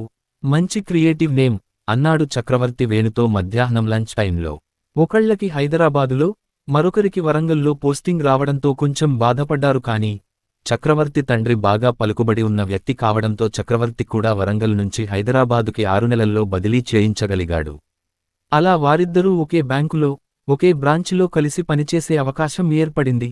విద్యార్థులుగానే వాళ్ళిద్దరూ మంచి స్నేహితులు. పైగా ఒకే రూములో ఉండేవాళ్లు. ఇప్పుడు ఒకే ఆఫీసు. వాళ్ల మధ్య ఎటువంటి అరమరికలు, రహస్యాలు లేని స్నేహం ఉంది. అర్చన వస్తే తప్పకుండా తీసుకొస్తాను అన్నాడు కొంచెం ముభావంగా. ఏం, ఎందుకు రాదు అడిగాడు చక్రవర్తి. అర్చన, మధు మంచి స్నేహితులు కూడా కదా. వేణు మౌనంగా ఉండిపోయాడు. ఏంటి వేణు, మాట్లాడవేం మృదువుగా అడిగాడు చక్రవర్తి. ఏం మాట్లాడను, ఏదో ఒకటి. డల్గా ఉన్నావేంటి? వేణు భుజం మీద చేయి వేసి ఆప్యాయంగా అడిగాడు చక్రవర్తి. వేణు నిట్టూర్చాడు. అర్చన ఉద్యోగం మానేసింది. ఉద్యోగం మానేసిందా? విస్మయంగా అడిగాడు చక్రవర్తి. అవును, 10 రోజుల్నించి ఆఫీసుకి వెళ్లడం లేదు. ఒంట్లో బాగోలేదేమో, లీవు పెట్టిందేమో అనుకున్నాను. అనుకోవడం ఏంటి, నువ్వడగలేదా ఏమైంది అని ఆశ్చర్యంగా చూశాడు. వేణు నిట్టూర్చాడు. ఏం మాట్లాడినా సమాధానం సరిగా చెప్పదు. ఇన్ని రోజులు కనీసం స్నేహితుల్లా అయినా కబుర్లు చెప్పుకుంటూ సరదాగా ఉండేవాళ్లం. సుమారు నెల కావస్తోంది. తనలో ఏదో మార్పు వచ్చింది.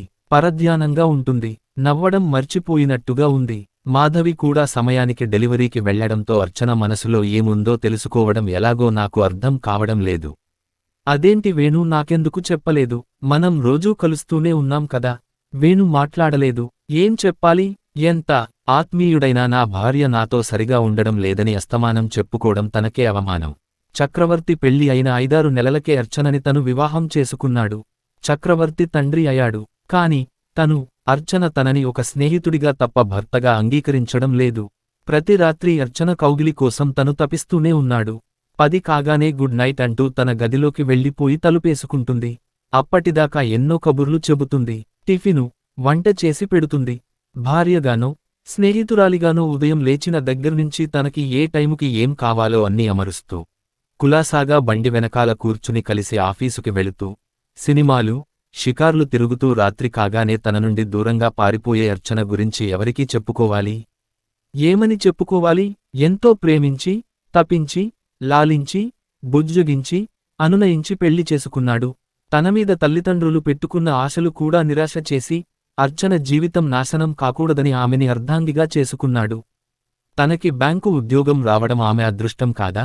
లేకపోతే ఇంత స్వల్ప వ్యవధిలో జీవితం ఇలా సెటిల్ అయ్యేదా? అర్చన ఎందుకు అర్థం చేసుకోవడం లేదు? ఆమె మనసులో ఏముంది? ఏం చేయాలనుకుంటోంది? వేణు, ఏం జరిగింది? ఏం ఆలోచిస్తున్నావు? మృదువుగా అడిగాడు చక్రవర్తి. ఆలోచనల నుంచి తేరుకుంటూ, తెలియదు. అర్చన మనసులో ఏదో సంఘర్షణ జరుగుతోంది. నాకెందుకో అనుమానంగా కూడా ఉంది. ఏదో జరక్కపోతే తనకి సెక్స్ అంటే భయం ఎందుకు? అన్నాడు కొంచెం ఆవేశంగా. ఏంటి, ఏమంటున్నావు నువ్వు? నీకు అర్చనకి ఇంకా సయోధ్య కుదరలేదా? నేనింకా ఈపాటికి మీరిద్దరూ చక్కగా కాపురం చేసుకుంటున్నారనుకుంటున్నాను. అదేంటి వేణు, ఎందుకు ఊరుకున్నావు? ఊరుకోక ఏం చేయాలి? కొట్టనా? తన్ననా? వెళ్ళగొట్టనా? పాచ్! వేణు, ఆవేశం కాదు, కొంచెం నిదానంగా మాట్లాడు. మంచో, చెడో, తొందరపాటో, గ్రహపాటో ఆమెని పెళ్లి చేసుకున్నావు. ప్రేమించావు, కావాలనుకున్నావు. అందరిలా కాకుండా అనుకోని పరిస్థితుల్లో జరిగిన పెళ్లి కాబట్టి మీరు అడ్జస్టు అవడానికి కొంచెం టైం పట్టచ్చు. కాని 6 నెలలు దాటింది. ఇంకా మీ మధ్య ఏం జరగలేదనడం హాస్యాస్పదంగా అనిపిస్తోంది. తప్పు నీదా, ఆమెదా? వేణు మొహం జేవురించింది. తప్పు నాదే. యస్, చక్రవర్తి నాదే. ఎంత ప్రేమించినా చెడ్డ పేరు తెచ్చుకున్న అమ్మాయిని ఆదర్శంగా పెళ్లి చేసుకున్నాను చూడు. అది నేను చేసిన బ్లండర్. కమాన్, కూల్ డౌన్ వేణు. ఏదో జరిగింది. నీకు తెలిసే చేసుకున్నావు కదా. అయితే నేనేమందుకు రిపెంట్ అయి ఆవిడని ఆదరించడం లేదా? ప్రేమించడం లేదా? నేనేమన్నా ఆ విషయాల గురించి ఆవిడతో గొడవపడ్డానా? ఏం చేశాను? పెళ్లి చేసుకున్నాను. ఆనందంగా ఉండాలని కోరుకోవడం తప్ప ఆవిడ నాతో కోపరేట్ చేయకపోతే నేనేం చేయను. పిగా ఉద్యోగం కూడా మానేసి కూర్చుంది. ఏం జరిగింది అంటే చెప్పదు. పిచ్చెక్కిపోతోంది నాకు. నేను వెధవలా కనిపిస్తున్నాను ఆవిడకి. చెప్పు, మాధవికి చెప్పి ఆమెకేదన్నా దయ్యం పట్టిందేమో కనుక్కో. వేణు నువ్వెంత త్యాగం చేశావో, ఆమె కోసం ఎంత సాహసం చేశావో ఆమెకి తెలియదా? ఇంతగా ప్రేమించిన నీకన్నా వేరే ఎవరన్నా తనకింత సెక్యూర్డ్ లైఫ్ ఇవ్వగలరా? ఎనీవే ఉద్రేకపడకు. ఇంట్లో హడావిడి అయిపోని మాధవికి చెపుతాను అర్చనతో మాట్లాడమని. సరేనా? ఏమో, నాకు నమ్మకం కుదరడం లేదు. ఆమె మనసులో ఎవరన్నా ఉన్నారేమో అనిపిస్తుంది. నా ప్రేమ వన్ వే ట్రాఫిక్ కదా, విరక్తిగా అన్నాడు వేణు. ఆమెకి వేరే ఎవరినీ ప్రేమించే అర్హత లేదు వేణు. అసలు లేదు. నీ పట్ల ఆమె ఎంత కృతజ్ఞతగా ఉండాలి. అలాంటి స్థితిలో నువ్వు తప్ప ఎవరు చేసుకుంటారు ఆమెని? నో, నాకేదో అనుమానంగా ఉంది వేణు. ఏదో జరిగింది. డెఫినెట్గా మానసికంగా దెబ్బతింది. నాకు తెలిసి ఒక సైకియాట్రిస్టు ఉన్నారు. ఆయన దగ్గరకు తీసుకెళదాం. నాకు అలాగే అనిపిస్తోంది. పగలంతా చాలా బాగుంటుంది, రాత్రి కాగానే ముడుచుకుపోతుంది. దగ్గరికి వెడితే చాలు బెదిరిపోతూ చూస్తుంది. 10 రోజుల్నుంచి అయితే పగలు, రాత్రి అలా శూన్యంలోకి చూస్తూ కూర్చుంటోంది. నాకేమర్థం కావడం లేదు. ఏమో, మా జాతకాలు కలవలేదేమో. నేను అనవసరంగా బలవంతంగా వెంటబడి చేసుకున్నాను. దేవుడు మా ఇద్దరికీ రాసిపెట్టనప్పుడు ఏం చేసినా ఈ సమాంతర రేఖలు కలవ్వు. జాతకాల గాడిదగుడ్డ. చూద్దాం. అయినా అనకూడదు కాని. వేణు, నువ్వసలు మగాడివేనా? వేణు రోషంగా చూశాడు. ఏం తమాషాగా ఉందా? కోపంగా అన్నాడు. మరేంటి? అర్చన నీ భార్య. నువ్వు తాళి కట్టిన భార్య. ఆమె మీద నీకు అన్ని హక్కులూ ఉన్నాయి. వాటిని వినియోగించుకుని దారిలో పెట్టుకోలేవు. ఏవిటి తపస్సు? భార్య ఉండి బ్రహ్మచారిగా బతకడం నీకు అవమానంగా లేదు? నీతోటి వాళ్లం మేమంతా తండ్రులు అయితే నీకు తండ్రి కావాలనిపించడం లేదు? నయానా భయానా దారిలో పెట్టుకోవాలి. చక్రవర్తి నచ్చచుతున్నట్టుగా అన్నాడు. ఆమె నీ భార్య. సామ దాన దండోపాయాలు ఉపయోగించి దారిలో పెట్టుకునే బాధ్యత నీది. సెక్స్ విషయంలో ఆమెకేమన్నా భయాలుంటే పోగొట్టే ప్రయత్నం చేయి. అనునయంగా, జాగ్రత్తగా నీకు అనుకూలంగా తిప్పుకో. నీ వైపునుంచి కూడా ప్రయత్నాలు ఉండాలి కదా. ఆమె అంతటా ఆమె నీ కౌగిట్లో వాలిపోవాలని ఎదురు చూడడం తెలివి తక్కువ. జరిగిన సంఘటన మర్చిపోయి తను అంత సాహసం చేయలేదు. నీమీద ఇష్టం ఉన్నా నీ అంతట నువ్వు చొరవ చేయకపోతే ఎలా? చక్రవర్తి మాటలు వేణు మెదడు మీద పనిచేయడం ప్రారంభించాయి. అతని పౌరుషాన్ని రెచ్చగొట్టాయి. నిశ్శబ్దంగా ఉన్న తేనెతుట్టును కదిలించినట్టు చెల్లాచెదరుగా అయ్యాయి ఆలోచనలు. అవును, అర్చన తన భార్య. తనకి సంపూర్ణమైన హక్కులున్నాయి. చక్రవర్తి అన్నట్టు తనసలు ఉపయోగించుకోవడం లేదు. వేణు చక్రవర్తి మాటలే మననం చేసుకుంటూ ఇంటికి వెళ్ళాడు. అప్పుడే అర్చన స్నానం చేసి, వాయిల్ చీర కట్టుకుని, పెద్ద జడ వదులుగా వేసుకుని, పెరట్లో కుర్చీ వేసుకుని కూర్చుని ఏదో ఆలోచిస్తోంది. సింపుల్గా ఎంతో అందంగా అనిపించింది. వేణు ముగ్ధమోహనంగా ఉన్న ఆమెని చూస్తూ వెనకగా వెళ్లి నెమ్మదిగా కళ్ళు మూశాడు. అర్చన ఉలిక్కిపడి అతని చేతులు తోసేసి విసురుగా లేచి నిలబడింది. వేణు వైపు చూసి, ఏంటిది? అంది కొంచెం చిరాగ్గా. వేణు మనసు కలుక్కుమంది. నెమ్మదిగా తనకి తాను నచ్చ చెప్పుకుని, నీ కళ్ళు మూసే ధైర్యం నాకాక ఇంకెవరికుంటుంది? అడిగాడు చిలిపిగా. అర్చన మాట్లాడలేదు. నొసలు చిట్లించి మొహం తిప్పేసుకుంది. వేణుకి ఆమెనలా చూస్తుంటే మతిపోతున్నట్టుగా ఉంది. ఆమె అందం అతనిలో వివేకాన్ని చంపేసింది. తాపం నరనరానా వ్యాపించి ఆలోచనాహీనుడ్ని చేసింది. ఆమె తిరస్కారాలు, చిరాకులు అతనిపైన ప్రభావం చూపించలేకపోయాయి. ఆమె భుజం మీదుగా వంగి, ఆమె చెంపకి తన చంపరాస్తూ పరవశంగా అన్నాడు. అర్చన, ఎంత బాగున్నావో తెలుసా? వనంలో విహరిస్తున్న శకుంతలలా ఉన్నావు. కాళిదాసు నిన్నిప్పుడు చూస్తే మరో కావ్యం రాస్తాడు. అర్చన చివ్వున దూరం జరిగింది. వేణుకి ఒళ్ళు మండిపోయింది. ఆమె భుజం మీద చేతులేసి విసురుగా తనవైపు తిప్పుకుంటూ అక్కసుగా అన్నాడు. ఏంటి, ఎవరో పరాయివాళ్లు నీ ఒంటిమీద చేయి వేసినట్టు అలా దూరం దూరం జరుగుతావు? నేను నీ మోగుణ్ణి. అర్చన బలవంతంగా అతడిని విడిపించుకుని అక్కడినుంచి కదిలి, కనకాంబరం మొక్కల దగ్గరకు వెళ్లి, సుతారంగా పూలు కోయసాగింది. వేణు విడిచిపెట్టలేదు. ఆమెని అనుసరించి వెళ్లి భుజం పట్టుకుని తనవైపు తిప్పుకుని చెంపమీద ముద్దు పెట్టుకున్నాడు. అర్చనకి నిప్పుల కణికలా తగిలాయి అతడి పెదాలు. నిలువెల్లా వణికిపోతూ అంది, వద్దు, దయచేసి నన్ను ముట్టుకోవద్దు. నాకిష్టం లేదు. వేణులో ఆవేశం పెల్లుబికింది. చక్రవర్తి మాటలు చెవుల్లో గింగిర్లెత్తాయి. ఏం, ఎందుకిష్టం లేదు? అంత ఇష్టం లేనిదానివి పెళ్లికెందుకు ఒప్పుకున్నావు? అదంతా నాకు తెలియదు. నన్ను మాత్రం ముట్టుకోవద్దు. నీ ఇష్టంతో నాకు సంబంధం లేదు. నేను నీ భర్తని. నా కోరిక తీర్చాల్సిందే. ఆమె చెయ్యి పట్టుకుని బలవంతంగా లోపలికి లాక్కొచ్చాడు. అర్చన అతని చేయి విడిపించుకోడానికి ప్రయత్నిస్తూ గట్టిగా అంది. వదులు, నా వల్ల కాదు, నాకు ఇష్టం లేదు, నన్ను ముట్టుకోవద్దు, వదులు, I hate you, but I love you. Venu ఆమెని మంచం మీద పడేసి రెండు చేతుల మధ్య బంధించాడు. అర్చన పెనుగులాడింది. వదులు, నన్ను వదులు ప్లీజ్. వదలను. ఇన్ని రోజులనుంచి ఎంతో సహనం వహించాను. నా వల్ల కాదు. నేను మనిషినే, నేను మగాడినే. భార్య ఉండగా బ్రహ్మచారిగా బతకాల్సిన అవసరం లేదు. నీ ఇష్టం వచ్చిన వాళ్లతో ఎంజాయ్ చెయ్యి. దయచేసి నన్నొదులు. నాన్సెన్స్, నువ్వుండగా నాకు వేరే వాళ్లతో ఎంజాయ్ చేయాల్సిన కర్మేంటి? నాకిష్టం లేదు కాబట్టి, నిన్ను నేను సుఖపెట్టలేను కాబట్టి. అలాంటప్పుడు పెళ్లికి ఎందుకొప్పుకున్నావు? కోపంతో ఊగిపోతూ అరిచాడు. నేను ఒప్పుకోలేదు, నన్ను బలవంతంగా ఒప్పించారు, అరిచింది అర్చన లేవబోతూ. నాకేం తక్కువైంది? నిన్నెంత ప్రేమించాను, ఎంత ఆరాధించాను, నీమీద నాకు సర్వహక్కులు ఉన్నాయి. ఆమె లేవకుండా అదిమిపెడుతూ అన్నాడు.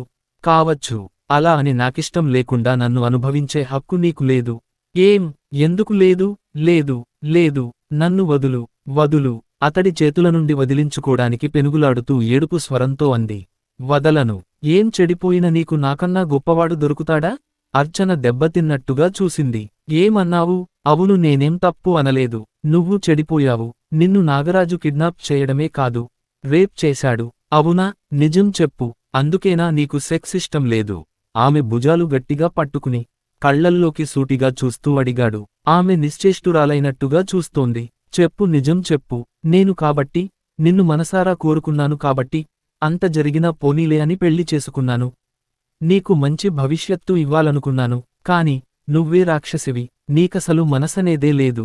కనీసం కొంచెమైనా కృతజ్ఞత ఉందా? ఎవరూ నిన్ను పెళ్లి చేసుకోరని, తల్లిదండ్రుల గుండెలమీద బరువుగా, వాళ్లకో ప్రశ్నార్థకంగా మిగిలిపోతావని నేనెంత త్యాగం చేశానో నీకు తెలుసా? ఇంతగా క్షోభపెడతావా నన్ను? అర్చన గుడ్లప్పగించి చూడసాగింది వేణుని. ఆమె కళ్లలో అంతులేని విస్మయం కనిపిస్తోంది. కొన్ని వందల ప్రశ్నలు కళ్లల్లో తిరుగుతూ జవాబు కోసం వేణువైపు చూస్తున్నాయి. నెమ్మదిగా ఆమె నోట్లోంచి అనేక ప్రశ్నలు బాణంలా వచ్చాయి. నువ్వు నన్ను జాలిపడి పెళ్లి చేసుకున్నావా? నీకు నామీద ప్రేమ లేదా? అబద్ధం చెప్పకు వేణు. వివాహానికి పునాది జాలి, దయ, కృతజ్ఞత అని నేనెప్పుడూ అనుకోలేదు. పరస్పర ప్రేమానురాగాలు, ఒకరి పట్ల ఒకరికి అవగాహన, గౌరవం, అభిమానం ఉండాలనుకున్నాను. మనశ్శరీరాలు పంచుకుంటూ బ్రతికే భార్యాభర్తల మధ్య కృతజ్ఞత ఉండాలని నేనెప్పుడూ అనుకోలేదు. అందుకే ఈ పెళ్లి వద్దన్నాను. ఎవరన్నా విన్నారా? నన్నెలాగైనా వదిలించుకోవాలని మా అమ్మ. నా నిస్సహాయ స్థితిని అవకాశంగా తీసుకుని నన్ను దక్కించుకోవాలన్న స్వార్థంతో నువ్వు నన్ను ఊపిరి సలపనివ్వకుండా చేసి, బలవంతంగా నా మెడలో తాళి కట్టావు. నా బతుకేదో అయిపోయిందని, నువ్వు పెళ్లి చేసుకుని నాకీ జీవితం ఇవ్వకపోయి ఉంటే నేనేమైపోయేదాన్నో అనే అభద్రతాభావంతో నిన్ను పెళ్లి చేసుకోలేదే నేను. నాకా ఆలోచనే లేదే. వేణు, నేను అందరిలాంటి ఆడపిల్లను కానా? నాకంటూ వేరే కోరికలు, ఆశలు ఉండకూడదా? నా కాబోయే జీవిత భాగస్వామి పట్ల నాకొక నిర్దిష్టమైన ఆలోచన, కోరిక ఉండకూడదా? ఎవడో ఒళ్ళు పొగరుతో నామీద కక్షతో 2 రోజులు నన్ను బంధించిన పాపానికి నేనెందుకు శిక్ష అనుభవించాలి? వద్దు. నా అంతరాత్మని అనుక్షణం చంపుకుని బతికే ఈ స్థితి నాకు వద్దు. దయచేసి నన్ను మర్చిపో. నీకు కావాల్సిన వాళ్లను పెళ్లి చేసుకో. నాకీ బతుకొద్దు వేణు. వద్దు. అర్చన 2 చేతుల్లో మొహం దాచుకుంది. అప్పటికే చక్రవర్తి మాటల ప్రభావంతో ఒక పక్క ఆమె మీద కాంక్షతో మరో పక్క కాగిపోతున్న వేణుని ఆమె ఏడుపు కదిలించలేకపోయింది. అందుకే కసిగా అన్నాడు. నో, అదంతా నాకు తెలియదు. నేను నీ భర్తను. ఇప్పటిదాకా ఎంతో సహనం వహించాను. నా సహనం నా చేతకానితనంగా భావిస్తున్నావు నువ్వు. నేనింక ఉపేక్షించను. నిన్ను క్షమించదలచుకోలేదు. నాలో జాలి, దయ ఏమీ లేవు. నా హక్కు నేను ఉపయోగించుకుంటాను. అంటే నీకు నా శరీరంతోటే కాని మనసుతో ఏం సంబంధం లేదన్నమాట. నన్ను బలవంతంగా అనుభవించడానికి పెళ్లి చేసుకున్నావన్నమాట. నీకసలు సంస్కారం లేదు. ఛీ, అవును లేదు. సంస్కారం లేదు సరేనా? వేణు పళ్ళు పటపటలాడిస్తూ ఆమె చేతులు వెనక్కి విరిచిపట్టుకున్నాడు. వేణు హఠాత్తుగా టీ కప్పు టేబుల్ మీద పెట్టి 2 చేతుల్లో మొహం దాచుకున్నాడు. ప్రజ్ఞ తెల్లబోయింది. అతడిని ఆ పరిస్థితిలో చూస్తుంటే ఆమెకి చాలా జాలేసింది. వేణుది నిజానికి చాలా మృదువైన స్వభావం. ఎవరినీ బాధపెట్టడం, హింసించడం అతని తత్వం కాదు. కాకపోతే తాననుకున్నది జరగాలన్న పంతం మాత్రముంది. అర్చనని ఎంతో ప్రేమించాడు, ఆరాధించాడు, పెళ్లి చేసుకున్నాడు. ఏ పరిస్థితుల్లో చేసుకున్నా ఆమెని తాను భార్యగా పొందానన్న తృప్తి, గర్వం అతనిలో ఉన్నాయి. కాని అర్చన ప్రవర్తన అందుకు విరుద్ధంగా ఉండేది. వేణు పట్ల కేవలం కృతజ్ఞత తప్ప ప్రేమ చూపించలేకపోయింది. కారణం ఏవిటో అర్చనకే తెలియాలి. నిట్టూర్చింది ప్రజ్ఞ. ఏది ఏమైనా అర్చన వేణు జీవితంలోంచి శాశ్వతంగా వెళ్ళిపోవటానికి ఏదో బలమైన కారణం ఉంది. అదేమిటో వేణు కొంచెం మానసికంగా తేరుకున్నాక తెలుసుకుంటే మంచిది. బహుశా వేణు ఆమె ప్రవర్తనకి విసిగిపోయి ఆవేశపడి ఉంటాడు. అనుభవజ్ఞురాలైన డాక్టర్గా, ఓ స్త్రీగా వేణు పరిస్థితి అర్థం చేసుకున్న ప్రజ్ఞ మృదువుగా అంది. Relax Venu, relax. ఓకే, ఏం జరిగిందో ఐ కెన్ అండర్స్టాండ్. జరిగిందేదో జరిగింది. మర్చిపో. అర్చన నిన్ను వదిలి వెళ్ళిపోయింది. దానికి కారణం నేను ఊహించింది అయితే, నువ్వన్నట్లు ఒక్కసారి మీ ఇద్దరూ శారీరకంగా కలిసినా ఆమెకి గర్భం వచ్చే అవకాశం ఉంది. అది బలవంతంగా కలిసినా, ఇష్టపూర్వకంగా కలిసినా మీ ఇద్దరూ కలిసిన పీరియడ్ని బట్టి ఆమెకి గర్భం రావచ్చు. అదే నిజమైతే అర్చన వదిలి వెళ్లిన బాబు నీ కొడుడే. వేణు దిగ్గున తలెత్తి చూశాడు. చింతనిప్పుల్లా ఉన్నాయి అతడి కళ్ళు. మీరనేది అక్షరాలా నిజం. ఇఫ్ ఐ యామ్ కరెక్ట్, నువ్వు అర్చనని బలవంతంగా అనుభవించావు. వేణు అపరాధిలా కళ్ళు దించుకున్నాడు. అంతగా నువ్వు బాధపడాల్సిన అవసరం లేదు వేణు. నిజానికి చట్టపరంగా నువ్వు చేసింది తప్పే. నీ భార్య అయినా ఆమెకిష్టం లేకుండా ఆమెని అనుభవించడం నేరం. కానీ మనం కొంత ప్రాక్టికల్గా ఆలోచిస్తే నువ్వు చేసింది అంత పెద్ద నేరం కాదనే నేననుకుంటాను. ఎనీవే, ఇప్పుడు అర్చన తిరిగి వస్తుందన్న ఆశ నీలో పూర్తిగా తుడిచిపెట్టుకుపోయి ఉంటుందనుకుంటా. ఆమె గుర్తుగా ఆమె మిగిల్చిన బాబుని స్వీకరించి మరో పెళ్లి చేసుకుని ఆనందకరమైన జీవితాన్ని అనుభవించు. జరిగిందంతా మర్చిపో. ఎలా మర్చిపోను? ఆవేదనగా అన్నాడు వేణు. ఆఫ్ట్రాల్ ఇది లైఫ్. ఎప్పటికప్పుడు గతం మర్చిపోతూ, వర్తమానంతో రాజీపడుతూ భవిష్యత్తుని నిర్మించుకుంటూ సాగిపోవడమే జీవితానికి అర్థం. కాబట్టి నువ్వు ఇకనైనా అర్చనని మర్చిపోవడం మంచిది. పెద్దదాన్ని, నీ శ్రేయోభిలాషిని ఇంతకన్నా నీకు నేనేం చెప్పలేను. నా మాట విను. వేణు ఏం మాట్లాడలేదు. కొన్ని క్షణాల తర్వాత అన్నాడు. అయితే బాబు నిజంగా నా కొడుకేనా? నవ్వింది ప్రజ్ఞ. మగవాడివనిపించుకున్నావు. కట్టుకున్న నిన్నే తన ఒంటిమీద చేయి వేయనివ్వని అర్చన ఇంకెవరికో పిల్లవాడ్ని కంటుందా? అది కాదు నా ఉద్దేశం, కలవరంగా అన్నాడు. నీ ఉద్దేశం పక్కన పెట్టు. ఆ బాబు ఖచ్చితంగా నీ కొడుకే. కావాలంటే DNA టెస్టు చేయించు. నో, అవసరం లేదు. వెంటనే నా బాబుని నేను తీసుకొచ్చుకుంటాను. గుడ్. బాబు నీ జీవితాన్ని ట్రెమండస్గా మార్చేస్తాడని ఆశిస్తాను. వేణు లేచాడు. అతని మనసిప్పుడు కొంచెం ప్రశాంతంగా ఉంది. బాబుని అర్జంటుగా చూడాలని ఆరాటంగా కూడా ఉంది. వెళ్తాను అన్నాడు. Okay, good luck. ప్రజ్ఞ చేయి అందించింది. థాంక్యూ. వేణు బయటకి నడిచాడు. అతను వెళ్లిన వైపు చూస్తూ సన్నగా నిట్టూర్చింది ప్రజ్ఞ. ఏలూరు బస్టాండ్లో బస్ దిగింది అర్చన. జనాన్ని దాటుకుంటూ, ఉమ్ములు, అరటిపండు తొక్కలు తొక్కకుండా, చీరకుచ్చిళ్ళు ఒక చేత్తో కొద్దిగా ఎత్తి పట్టుకుని, జాగ్రత్తగా అడుగులు వేస్తూ బస్టాండ్ దాటి రోడ్డుమీదకు వచ్చింది. ఒక్కసారి చుట్టూ చూస్తే ఎటు వెళ్లాలో, ఏం చేయాలో అర్థం కాలేదు. కొద్దిసేపలాగే ఒక న్యూస్ పేపర్ షాప్ ముందు నిలబడిపోయింది. అటు ఇటూ రకరకాల దుకాణాలు, లోపలికి వెళ్లే బస్సులు, బస్టాండులోంచి బయటకి వచ్చే బస్సులతో రద్దీగా, హడావుడిగా ఉంది. ఏవిటి జీవితం? ఎక్కడి నుంచి ఎక్కడికి వెళుతోంది? వేణుని వదిలి వచ్చి తను తప్పు చేసిందా? కడుపులో పేగులు మెలిపెడుతున్నట్టుగా అనిపించింది. కళ్ళు తిరుగుతున్నాయి. పరిసరాలన్నీ గుండ్రంగా తిరుగుతున్నట్టుగా అనిపించింది. సరిగ్గా ఆ రోజు ఇలాగే జరిగింది. కళ్ళు తిరిగి పడిపోతోన్న తనని అమ్మ పరిగెత్తుకు వచ్చి పట్టుకుంది. అస్పష్టంగా ఏదో తెలుస్తోంది. వేణుతో కాకుండా ఒంటరిగా వచ్చినందుకు నాన్నా, అన్నయ్య, అమ్మ తనని బాగా తిట్టారు. అతనిలాంటి మంచివాడితో రాజీపడి బతక్కుండా అలా రావడం మహాపరాధం అన్నట్టు మాట్లాడారు. ఆవేశంతో ఊగిపోయింది అర్చన. విచక్షణారహితంగా ఏదేదో మాట్లాడింది. ఆవేశం ఆపుకోలేని అన్నయ్య, మగాడినన్న అహంకారం నిలువెల్లా నింపుకున్న అన్నయ్య లాగిపెట్టి కొట్టాడు. అంతే, కళ్ళు బైర్లు కమ్మాయి. వేణు చేసిన అవమానం, తల్లిదండ్రుల నిరాదరణ, అన్నగారి అహంకారం ఆమె అభిమానాన్ని, అహాన్ని దారుణంగా దెబ్బతీశాయి. ప్రయాణం బడలిక, ఖాళీ కడుపు దిమ్మతిరిగి పడిపోయింది. ఏమీ కనిపించలేదు. అస్పష్టంగా ఏదో వినిపించింది. అమ్మ ఏడుస్తూ, ఏదో జరిగింది. ఆడపిల్ల ఎక్కడికి వెళుతుంది ఉన్నపళంగా? దాని ఆరోగ్యం బాగున్నట్టు లేదు. డాక్టర్ని తీసుకురండి అంటోంది. కాస్సేపటికి ఏవో పరీక్షలు. నోట్లో బలవంతంగా ఏదో పోశారు. వెచ్చగా, తీయగా హార్లిక్స్ కావచ్చు. బలహీనంగా ఉందమ్మా అమ్మాయి. జాగ్రత్తగా చూసుకోండి. మందులేం అవసరం లేదు. పాలు బాగా ఇవ్వండి. బంగారంలాంటి మనవడు పుడతాడు. డాక్టర్ స్వరం. ఆ తరువాత తనకి భవిష్యత్తంతా మరింత జటిలంగా కనిపించింది. అంధకారం నిండిన భవిష్యత్తులో గమ్యాన్ని వెతుక్కుంటూ కూర్చుంది. ఒట్టి మనిషి కాదురా, దాని పురుడు పోసిందాకా ఉండని. ఆ అబ్బాయికి ఉత్తరం రాసి రమ్మని చెప్పు. అమ్మ స్వరం. అతడ్ని నీ కూతురు వదిలేసి వచ్చింది. నేనే మోహం పెట్టుకుని ఫోన్ చెయ్యనమ్మా. దానికసలు కృతజ్ఞత ఉందా? అలాంటి స్థితిలో అతను కాబట్టి పెళ్లి చేసుకున్నాడు. అతనే చేసుకోకపోయి ఉంటే దాని బతుకేమయ్యేది? నోరు మూసుకుని హాయిగా అతనితో కాపరం చేస్తూ సుఖంగా ఉండక అతన్నొదిలేసి ఎందుకొచ్చినట్టు? అమ్మా, ఆడది ఆడదానిలా ఉంటే ఈ సమస్యలు వస్తాయా? తనేదో రాణి రుద్రమని అనుకుని వెధవ్వేషాలేసింది. మగాడు, అందులోనూ రౌడీ వెధవ ఊరుకుంటాడా? అయిందేదో అయిందిరా. భవిష్యత్తు సంగతి ఆలోచించు. అది ఒట్టి మనిషి కాదు. ఆ విషయానికి ఆవిడ లేచాక చెప్పి నోరు మూసుకుని మొగుడి దగ్గరకెళ్ళి బతకమను. ఈ సమాజంలో మగాడ్ని ఎదిరించి బతికే ఆడదానికి చోటు లేదు, ఉండదు. మగతగా పడుకున్న అర్చన చెవుల్లో పదునైన గుండుసూదులు గుచ్చుతున్నట్టుగా అనిపిస్తోంది. నిప్పుల కుంపటిలాగా గుండె మండుతోంది. నోటికొచ్చినట్టు మాట్లాడుతున్న అన్నగారిని ఎడాపెడా చెంపలు వాయించాలనిపిస్తోంది.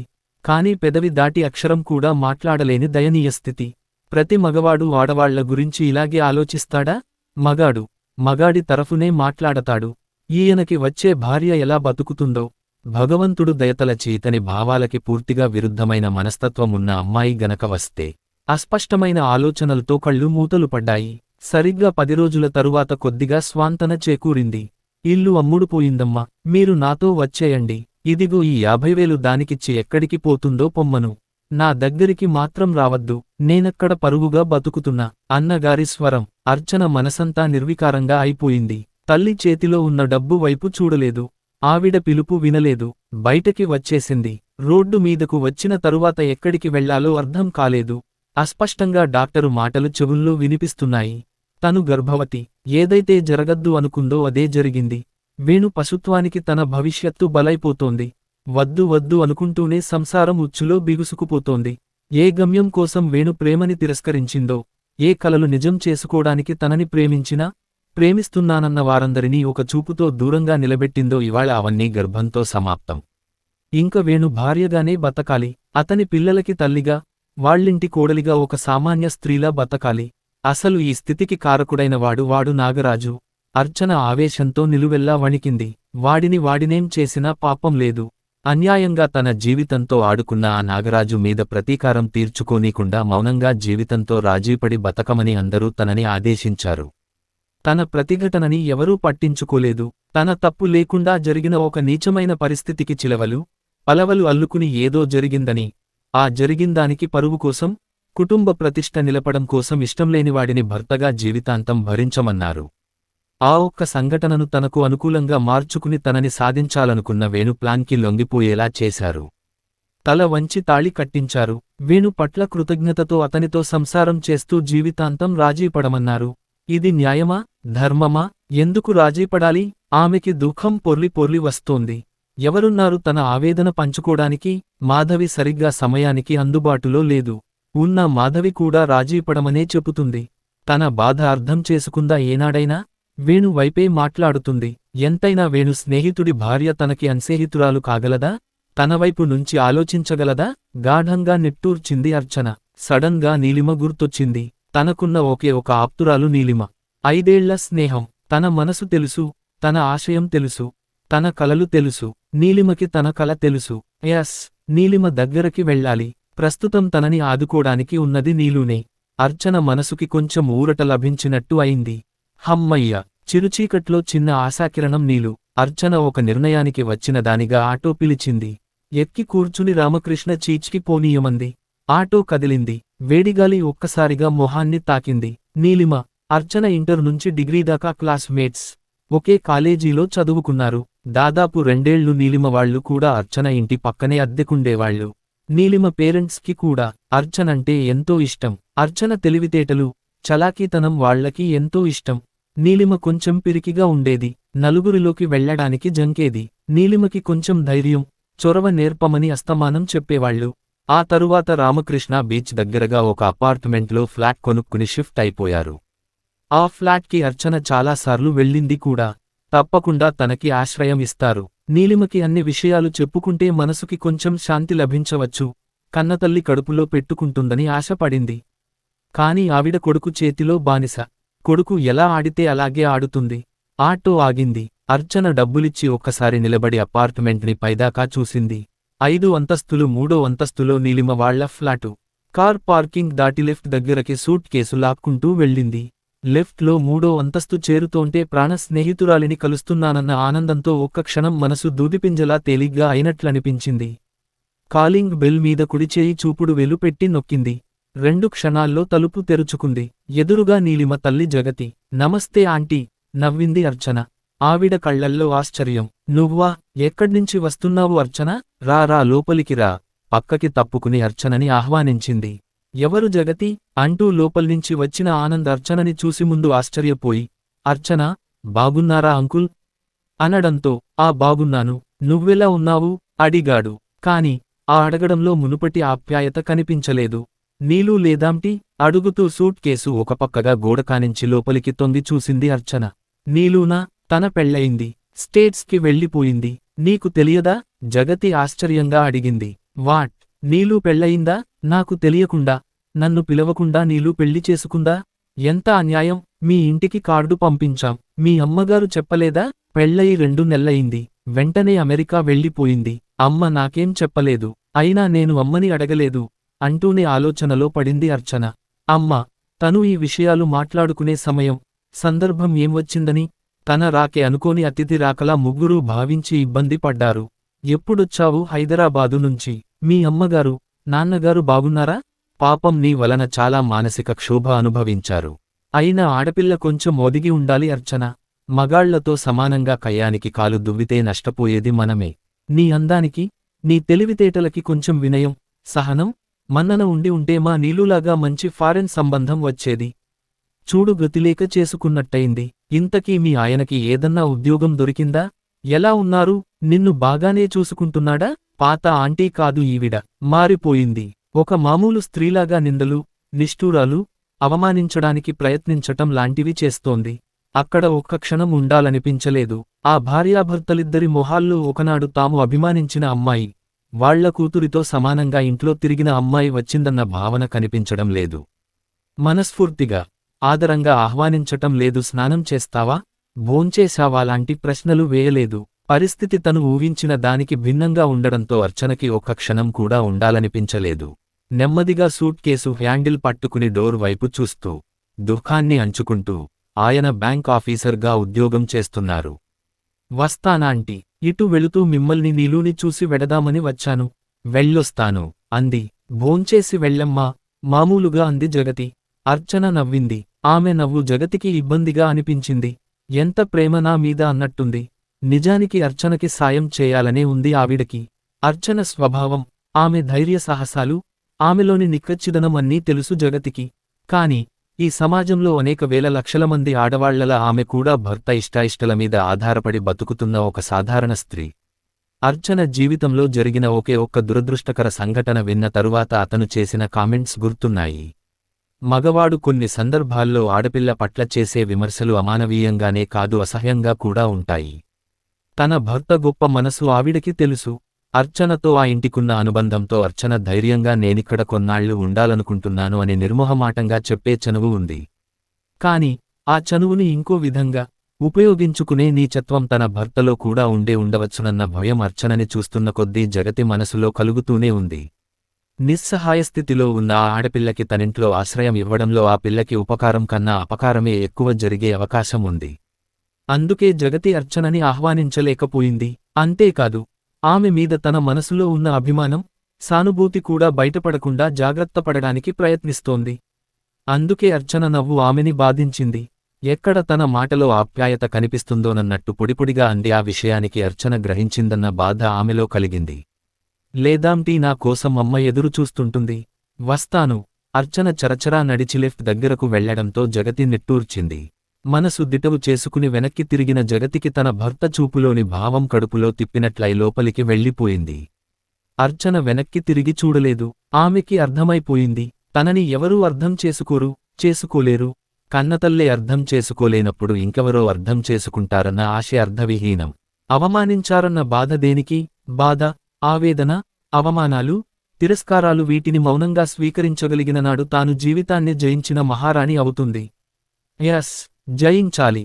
ఈ జీవితాన్ని జయించాలి. తను వేణుని తిరస్కరించడం, హిందూమతం పవిత్రబంధంగా భావించిన వివాహాన్ని వాలంటరీగా రద్దు చేసుకోవడం, ఈ రద్దుని సమాజం ఎట్టి పరిస్థితుల్లో అంగీకరించదు, సహించదు. అలాగని ఈ సమాజం కోసం అన్యాయంగా కోల్పోయిన కొన్ని ప్రాథమిక హక్కులను వదులుకోడానికి తను సిద్ధంగా లేదు. వేణు తనని ఆదర్శ వివాహం చేసుకున్నాడని, నాశనం కాబోయే తన భవిష్యత్తుని సానుభూతితో కాపాడాడని అతనికి కృతజ్ఞతగా పడి ఉండాల్సిన ఆగత్యం తనకి లేదు. జరిగిన సంఘటన ఒక దురదృష్టకరమైన సంఘటనగా భావించి మర్చిపోయి, వేణుతో రాజీపడి అతని పిల్లలకి తల్లిగా, అతని భార్యగా, ఒక సాధారణ గృహిణిగా బతికే బలహీనత తనలో లేదు. చిన్నప్పటినుంచి తన రక్తంలో జీర్ణించుకుపోయిన తిరుగుబాటుతనం, విప్లవ భావాలు చంపేసుకుని నచ్చని జీవితంతో, తను ఆహ్వానించలేని జీవితంతో రాజీపడి బతికే పెద్ద హృదయం అంటారా లేక బలహీనత అంటారా లేక మంచితనం అంటారా? ఏ పేరు పెడతారో ఈ సంప్రదాయవాదులు, ఆ పేర్లు ఏవన్నా కాని తనకి అవసరం లేదు. తన ఇష్టం లేకుండా తన కడుపులో పడిన శిశువుని ఈ భూమ్మీదకి తీసుకొచ్చే అవసరం తనకేంటి? అవసరం కాదు, బాధ్యత, కర్తవ్యం. నీ ప్రాథమిక హక్కుల కోసం నువ్వెంతగా తపిస్తున్నావో తనకీ జన్మించే హక్కుంది. అది కాదనే హక్కు నీకు ఎంత మాత్రం లేదు. నీ సుఖం కోసం, నీ స్వేచ్ఛ కోసం హత్య చేసే అధికారం నీకుందా? ఎవరో కొరడాతో చెళ్లున కొట్టినట్టు అనిపించింది. ఉలిక్కిపడింది. హత్య, ఇంకా ఒక రూపమే రాని రక్తపు ముద్దని తీసేయడం హత్య అవుతుందా? ప్రతి నెల 3 రోజులు తన శరీరంలోంచి ఎంతో రక్తం పోతోంది. అది చెడు రక్తం. మరి ఇది చెడు రక్తం కాదా? అలా అని నీ తల్లి కూడా అనుకుని ఉంటే నువ్వెవరివి? మెదడు ఆలోచనలతో బరువెక్కింది. ఏం చేయాలో తెలియని స్థితి, ఏం చేస్తోందో కూడా అర్థం కాని పరిస్థితి. ఎవరన్నా కదిలిస్తే భళ్ళున బద్దలయ్యే నీళ్ల కుండలా ఉంది ఆమె హృదయం బరువుగా, బాధగా. అర్చన తల విదిలించింది. ఈ ఆలోచనల నుంచి బయటపడాలి. ఈ సుడిగుండంలో చిక్కుకుని గిలగిలా తన్నుకుని చావలేక, బ్రతకలేక. నో, అలా జరక్కూడదు. ఈ సమస్యకి న్యాయమైన పరిష్కారం ఎవరు చెప్పగలరు? అర్చనకి హఠాత్తుగా గుర్తొచ్చింది. జానకి మేడం. తను చదువుకున్న కాలేజీ ప్రిన్సిపాల్ జానకి. ఆవిడకి తనంటే చాలా ఇష్టం. బి.ఎస్సి ఫస్ట్ క్లాస్లో పాసైందని తెలిసి ఎన్నోసార్లు కబురు చేసింది. ఎంఎస్సిలో చేరి, కెమిస్ట్రీలో పి.హెచ్.డి. చెయ్యి. జరిగిన సిల్లీ సంఘటన మర్చిపోయి కొత్త జీవితం ప్రారంభించు అంటూ. ఆవిడని కలవాలి. ఆవిడ ఉండి ఉంటారా? ఆమె ఇంకెక్కడికి వెళ్ళి ఉండరు కదా. రిటైరు అయి ఉండరు కదా. లేదులే, అప్పుడే రిటైర్ అవరు. ఆవిడ తప్పకుండా ఉంటారు. ఆమెని కలవగలిగితే చాలు, తనకి కొండంత ధైర్యం వస్తుంది. అలా ఆలోచించాక అర్చనకి కొంచెం రిలీఫ్గా అనిపించింది. హమ్మయ్య! సునామీలో కొట్టుకుపోతున్న చిన్న పక్షికి ఓ చిటారు కొమ్మ లభించినట్టు, రోడ్డు మీద నిలబడి ఆలోచిస్తున్నట్టు అప్పుడే స్పృహ వచ్చింది. వెంటనే అటుగా వెళుతోన్న ఆటో పిలిచింది. తను చదువుకున్న కాలేజీ వైపు వెళ్లమంది. సముద్రం మీంచి వీస్తున్న గాలి హాయిగా ఉంది. విశాఖ. ఈ పేరులోనే ఏదో హాయి ఉంది. ఆంధ్ర యూనివర్సిటీ ఆవరణలో అడుగు పెట్టడానికి తహతహలాడింది. సరిగ్గా ఆ సమయం వచ్చేటప్పటికి తన జీవితం ఒక మునిగిపోయింది. దీనిని బయటకి తీసి డామేజిని బాగుచేసి మళ్లీ కదిలించాలి. తన ఆశయాల నదిలో హాయిగా సాగాలి. కాలేజీ గేటు దగ్గర ఆటో ఆగగానే నేరుగా ప్రిన్సిపాల్ రూమ్ వైపు నడిచింది. ఒక్కసారిగా మనసుకు రెక్కలొచ్చినట్టు అనిపించింది. నాటి రోజులు ఎంత బాగుండేవి, ఎంత అద్భుతమైనది విద్యార్థి జీవితం. అందులోనూ కాలేజీ విద్యార్థి జీవితం ఎంత అందంగా, ఎంత చలాకీగా. ఎన్నో ఆశలు, ఏవేవో కోరికలు, ప్రేమలేఖలు, అల్లరి చేష్టలు, లేకి చూపులు. తమాషా జీవితం. ఆడైనా మగైనా జీవితంలో చేరే అతి ముఖ్యమైన మజిలీలో అప్పుడప్పుడు గుర్తుచేసుకుని ఆనందించడానికి పోగేసుకునే అందమైన అనుభూతులు కాలేజీ అనుభవాలు. పాతవాళ్లెవరూ లేరు. అన్నీ కొత్త మొహాలు. అందంగా, చలాకీగా ఉన్నారు. అందరి మొహల్లో ఎంతో ఆత్మస్థైర్యం, ఆత్మవిశ్వాసం. ఫ్యాషన్ ప్రపంచం తెచ్చిన మార్పు.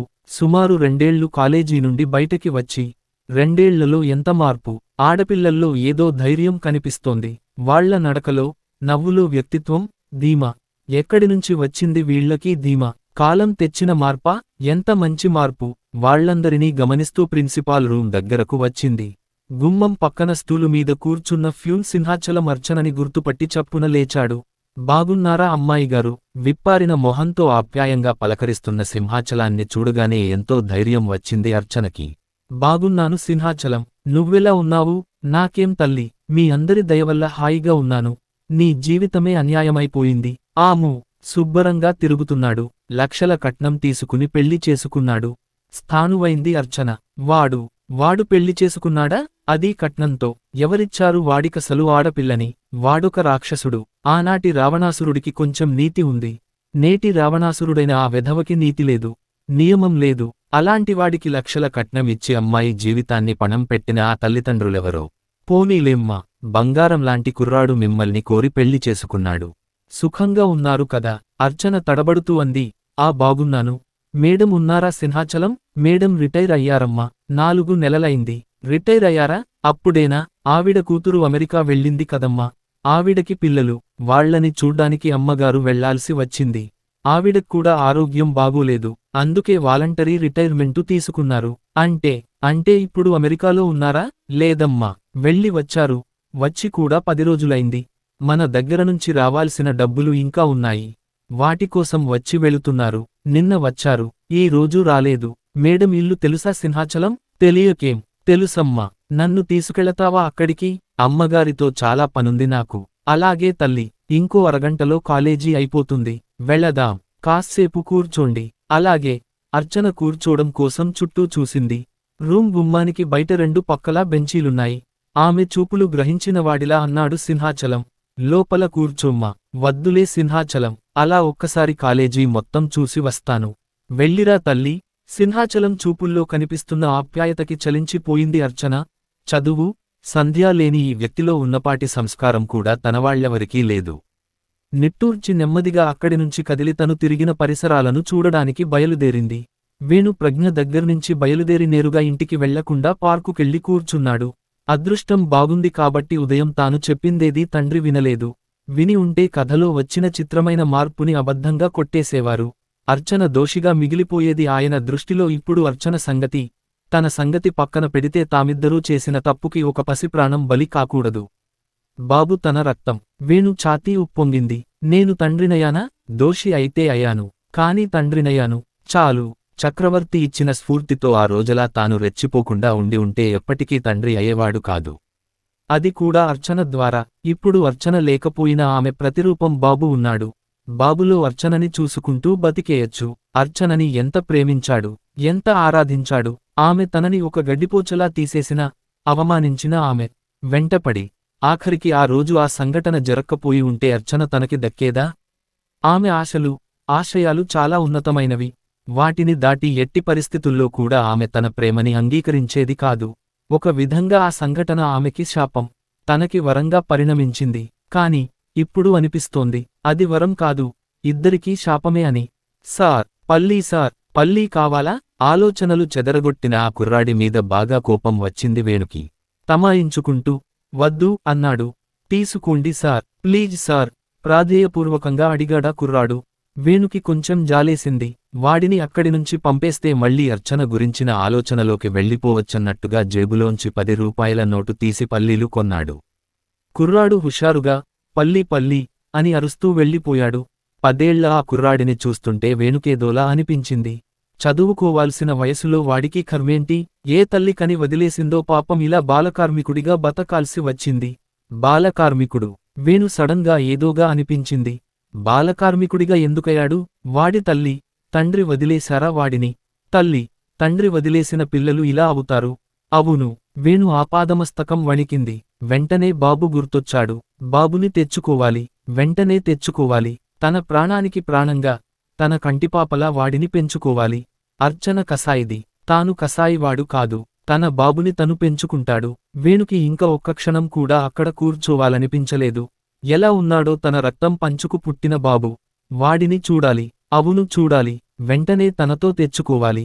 చివాల్న బెంచీమీద నుంచి లేచాడు. పార్కింగ్ ప్లేస్లో పెట్టిన బండిమీద కూర్చుని ఉద్వేగంగా స్టార్ట్ చేసి ఇంటివైపు పోనిచ్చాడు. వేణు గేటు తోసుకుని లోపలికి నడిచేటప్పటికి వాకిట్లో అరుగుమీద కృష్ణస్వామి కూర్చుని ఉన్నాడు. వాకిలి శుభ్రంగా ఊడ్చి, నీళ్లు చల్లి ముగ్గు పెట్టి ఉంది. అరుగుమీద దుమ్ము ధూళి అంతా పోయి కూర్చోడానికి వీలుగా ఉంది. పనమ్మాయి లోపలనుచి ప్లాస్టిక్ చేటలో చెత్త తీసుకొచ్చి ఓ మూలగా పెట్టిన కవరులో చెత్త వేసింది. అదంతా చూడగానే తండ్రి పరిశుభ్రతకి ఎంత విలువ ఇస్తాడో వేణుకి గుర్తొచ్చింది. మొహమాటంగా కొన్ని క్షణాలు గేట్లోనే నిలబడిపోయాడు. తనింట్లో అతనికే కొత్తగా, మొహమాటంగా అనిపించింది. రా నాన్న, ఏం అలాగే ఆగిపోయావు? చాలా ప్రశాంతంగా ఆహ్వానించాడు కృష్ణస్వామి. వేణు ముందు 2 అడుగులు సందేహంగా వేసిన బాబు గుర్తు రావడంతో అనుకోకుండానే అతని అడుగుల్లో వేగం పెరిగింది. కళావిహీనమైన ఆ కళ్లల్లో చిన్న వెలుగు వెలిగింది. తండ్రికి దగ్గరగా నడిచి ఆయన పక్కనే అరుగుమీద కూర్చుని నెమ్మదిగా అన్నాడు. నాన్న, బాబు ఎలా ఉన్నాడు? ఎక్కడ ఉన్నాడు? ఏ బాబు? కొంచెం చిత్రంగా చూశాడాయన. అది అర్చన బాబు. కొన్ని క్షణాలు మౌనంగా ఉన్న కృష్ణస్వామి నెమ్మదిగా అడిగాడు, ఇప్పుడు నమ్మకం కలిగిందా బాబు నీ కొడుకే అని. వేణు తల వంచుకున్నాడు. ఏమైందిరా, అర్చన బాబుని ఎందుకు వదిలేసింది, మీ అనుబంధానికి గుర్తేనా బాబు. వేణు నిట్టూర్చాడు. బాబుకి మేమే తల్లిదండ్రులం నాన్నా. కాని చెప్పరా, ఉదయం ఏదో చెపుతుంటే నాకు నిద్రపట్టింది. చెపుతాను నాన్నా, కాని ఇప్పుడు కాదు, మనం ఈ రాత్రికే మన ఊరు వెళ్ళిపోదాం. నాకు బాబుని చూడాలని ఉంది. ఆయన మనసు ఆర్ద్రమైంది. వేణు భుజం మీద ఆప్యాయంగా చెయ్యి వేసి నొక్కుతూ, అలాగే వెడదాం నాన్నా అన్నాడు. వేణు కళ్లల్లో ఆనందం విరిసింది. అయితే ఇప్పుడే ఫోన్ చేసి టిక్కెట్లు బుక్ చేస్తాను నాన్నా. బస్సులో వెడదామా, కాకినాడ దాకా బస్సులున్నాయి. సి బస్సులు. అక్కడినుంచి మన ఊరికి మంచి బస్సుంటే వెళదాం, లేకపోతే టాక్సీలో వెడదాం అన్నాడు. అలాగే నీ ఇష్టం. ఇంతకీ నువ్వు భోంచేశావా. అప్పుడు గుర్తుకొచ్చింది వేణుకి ఆయనకి భోజనం ఏర్పాటు చేయలేదని. నాన్నా, మీకు భోజనం అంటూ ఆగిపోయాడు. పద కాళ్ళు చేతులు కడుక్కురా, అన్నం తిందాం అన్నాడాయన అరుగుమించి లేస్తూ. అన్నమా, అయోమయంగా చూశాడు వేణు. నాకు వంటొచ్చు కదరా. ఓ. వేణు చూపులు గుమ్మంలోంచి లోపలికి ప్రసరించడానికి ప్రయత్నిస్తూ తానూ లేచి లోపలికి నడిచాడు. గుమ్మం దగ్గరే మంచి పరిమళం, అగరొత్తుల పరిమళం. ఇల్లంతా చాలా పరిశుభ్రంగా ఉంది. పనమ్మాయితో శుభ్రం చేయించి నాన్న వంట చేసినట్టున్నారు. తానొక ఫూలని మరోసారి రుజువు చేసుకున్నాడు. వేణు మనసులోనే నొచ్చుకుంటూ బాత్రూం వైపు వెళ్ళిపోయాడు. అతను తిరిగి వచ్చేసరికి విస్తరాకుల్లో అన్నం, కూర వడ్డించి అతని కోసం ఎదురుచూస్తూ కూర్చుని ఉన్నాడు కృష్ణస్వామి. వేణు మౌనంగా వచ్చి తండ్రి పక్కనే పీటమీద కూర్చున్నాడు. ఎంత కాలమైంది నాన్నతో కలిసి భోంచేసి. వేణు కళ్లల్లో నీళ్లు చిప్పిల్లాయి. అవి బయటకు రాకుండా మంచినీళ్లు తాగి భోజనానికి ఉపక్రమించాడు. వేణు హైస్కూలుకి వచ్చిందాకా ప్రతిపూటా ఖచ్చితంగా తండ్రితో కలిసే భోంచేసేవాడు. వేణుకి 7 ఏళ్ల వయసులోనే ఉపనయనం జరిగింది. గాయత్రీ మంత్రం చెవిలో పడిన మరుక్షణం వేణులో దివ్యమైన తేజస్సు, అంతులేని విజ్ఞానం కలుగుతాయని కృష్ణస్వామి నమ్మకం. నిజం చెప్పాలంటే వేణు చాలా తెలివైనవాడు. అతని జీవితం అనుకోకుండా తిరిగిన మలుపు వలన అతనొక బ్యాంక్ మేనేజర్గా ఉండిపోవాల్సి వచ్చింది. కాని ప్రయత్నించి ఉంటే కలెక్టర్ కావాలన్న తండ్రి కోరిక తప్పకుండా తీర్చగలిగేవాడు. నీళ్లు నిండిన అతని కళ్ళకి పళ్ళెంలో పదార్థాలు మసకగా కనిపించాయి. ఉపనయనమయ్యాక కొంతకాలం పాటు ప్రతిపూటా భోజనం చేసేటప్పుడు పాటించాల్సిన ఆచారాలను దగ్గరుండి అమలు చేయించాడు. గాయత్రీ మంత్రం చదివావా లేదా అంటూ పదే పదే అడిగి తెలుసుకునేవాడు. సంధ్యావందనం చేయించడం దగ్గరునుంచి ప్రతి ఒక్కటి. వేణుకి హఠాత్తుగా ఒకటి అనిపించింది. సుమారు హైస్కూలు చదువు అయిందాకా పాటించిన ఆచారాలను తను ఎప్పుడు, ఎలా వదిలేసినట్టు అతనికి అంత ఆలోచించినా ఆ విషయానికి గుర్తు రాలేదు. సరిగా భోంచెయ్యి వేణు. ఇప్పుడు బాధపడినంత మాత్రాన కోల్పోయిన జీవితాన్ని, ఆనందాన్ని తిరిగి పొందలేము. అందుకే పెద్దలంటారు, గతం అనేది ఒక క్యాన్సిల్డ్ చెక్కులాంటిదిట. మర్చిపో. ఏం చేయాలో అమ్మతో ఆలోచించి చేద్దాం సరేనా. ఆయన మాటల్లోని ఆర్ద్రత, ఆప్యాయత వేణు కన్నీళ్లను మరింత ఎక్కువ చేస్తుంటే బలవంతంగా కన్నీళ్లు అదిమిపెట్టి అన్నం ముద్ద నోట్లో పెట్టుకున్నాడు. రాత్రి 9:30కి కాకినాడ వెళ్లే బస్సుకి టిక్కెట్టు బుక్ చేశాడు. సూట్ కేసులో 2 జతలు బట్టలు సర్దుకుని, ఇంట్లో సర్దుకోవాల్సినవి ఏమన్నా ఉన్నాయేమో చూశాడు. అంట్ల గిన్నెలన్నీ పెరట్లో పంపు దగ్గర వేసి గిన్నెల గంప అక్కడ పెట్టాడు. జాగ్రత్తగా పెరటి తలుపు వేసి గొళ్ళెం పెట్టాడు. వంటగదిలో అన్నీ ఒకసారి చెక్ చేసుకుని సిలిండర్ ఆఫ్ చేశాడు. వాకిట్లోకి వెళ్లి తండ్రి పక్కన కూర్చుని నెమ్మదిగా అడిగాడు, నాన్నగారు, బాబుని అమ్మే చూసుకుంటోందా. ఆయన వేణు వైపు చూసి మెత్తగా నవ్వాడు. లేదు, అమ్మకి ఆ బాబెవరో ఏమిటో తెలియదు. ఆవిడ షాక్లో ఉంది. నీలవేణి అని ఒకమ్మాయి మనింట్లో పని చేస్తుంటుంది. అమ్మకి చేదోడు వాదోడుగా ఉంటోంది. ఆ అమ్మాయి కేబాబుని తాను పెంచుకుంటానని తీసుకుంది. వేణు కంగారుగా అడిగాడు, ఆ అమ్మాయి ఎక్కడుంటుంది. మనింట్లోనే ఉంటుంది. భయపడకు, బాబు ఎక్కడికి వెళ్ళాడు. హమ్మయ్య. వేణు గుండె కుదుటపడింది.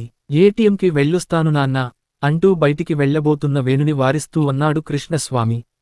డబ్బులు నా దగ్గర ఉన్నాయి లేరా. నువ్విప్పుడు 5,000 కోసం ఏటీఎం దాకా ఎందుకు. నా దగ్గర అసలు లేవు నాన్నా. ఫర్వాలేదురా, నీ డబ్బు, నా డబ్బు అంటూ మనకి తేడాలేం లేవు కదా. ఇంట్లో ఉన్నాయి, నా దగ్గర ఉన్నాయి. కూర్చో, ఉదయం నుంచి తిరుగుతూనే ఉన్నట్టున్నావు. ఇంకా ఎంత టైం ఉంది మన బండికి. కూర్చున్నాడే కాని ఏం మాట్లాడాలో అర్థం కాని వేణు కొద్దిసేపు ఆలోచిస్తూ ఉండిపోయాడు. అతని మనసు నిండా బాబు నిండిపోయి ఉన్నాడు. ఎలా ఉన్నాడో చిట్టి తండ్రి. తన పోలిక, అర్చన పోలిక, ఆ రాక్షసి పోలిక రాకుండా ఉంటేనే హాయి. అవును, ఆమె రాక్షసి, అందమైన రాక్షసి. తన సున్నితమైన మనసుని ముక్కలు చేసి, ఆ ముక్కలు మరింతగా గుండెల్లో గుచ్చుకునేలా ఆ గుండెల మీంచి నడిచి వెళ్ళిపోయిన గుండెలేని ఆడది.